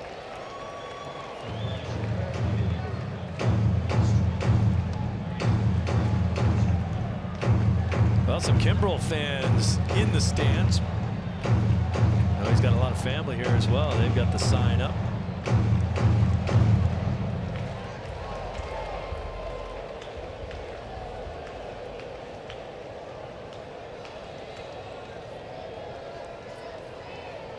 Two from Hembry.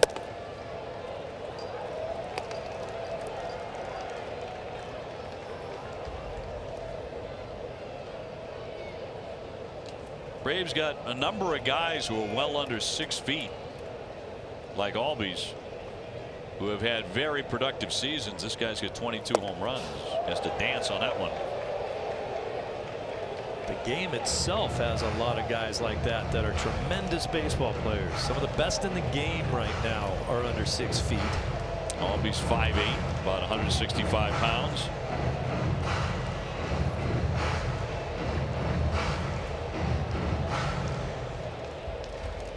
You know, for a long time it was Dustin Pedroia, and then a slew of guys have come in. Altuve among them. That is in there for strike three. He got him. One on the ninth. Lindor and Ramirez in Cleveland. Mookie Betts. talking about guys who became superstars well under 6 feet.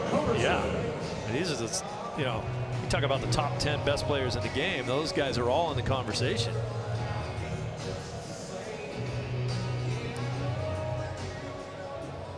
Culberson to bat now. In the game, he's been up twice and struck out twice.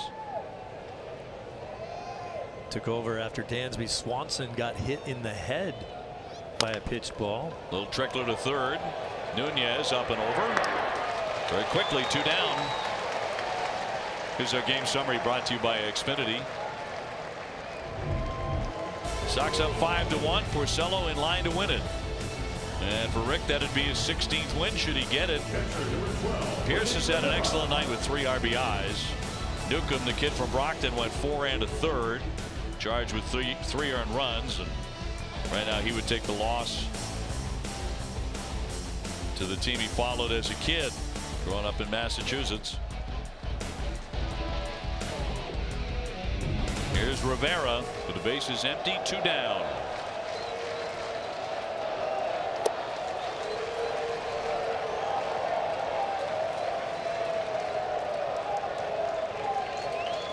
Red Sox bullpen with a second consecutive excellent performance.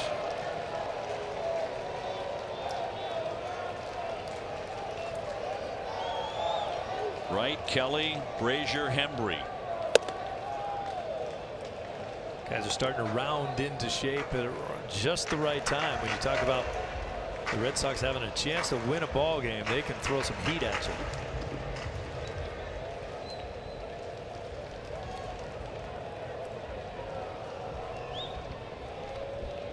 Two gone. 1-2. One more strike to get, and the Red Sox will be in the win column for the 96th time.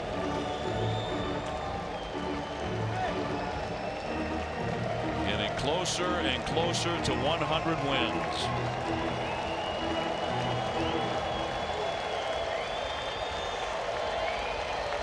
And putting more pressure on the Yankees, who are trailing in the 3rd inning in Oakland 1-0 already. 1-2, down he goes hacking, and that's the ball game. The Red Sox win this one, and they have now won the series. Pierce right in the thick of it tonight. 5-1 the final, TC. Here are your game totals for the Red Sox. 5 runs, 8 hits, and 1 error. For the Braves, 1 run, 4 hits, and no errors. The winning pitcher was Rick Porcello, now 16-7.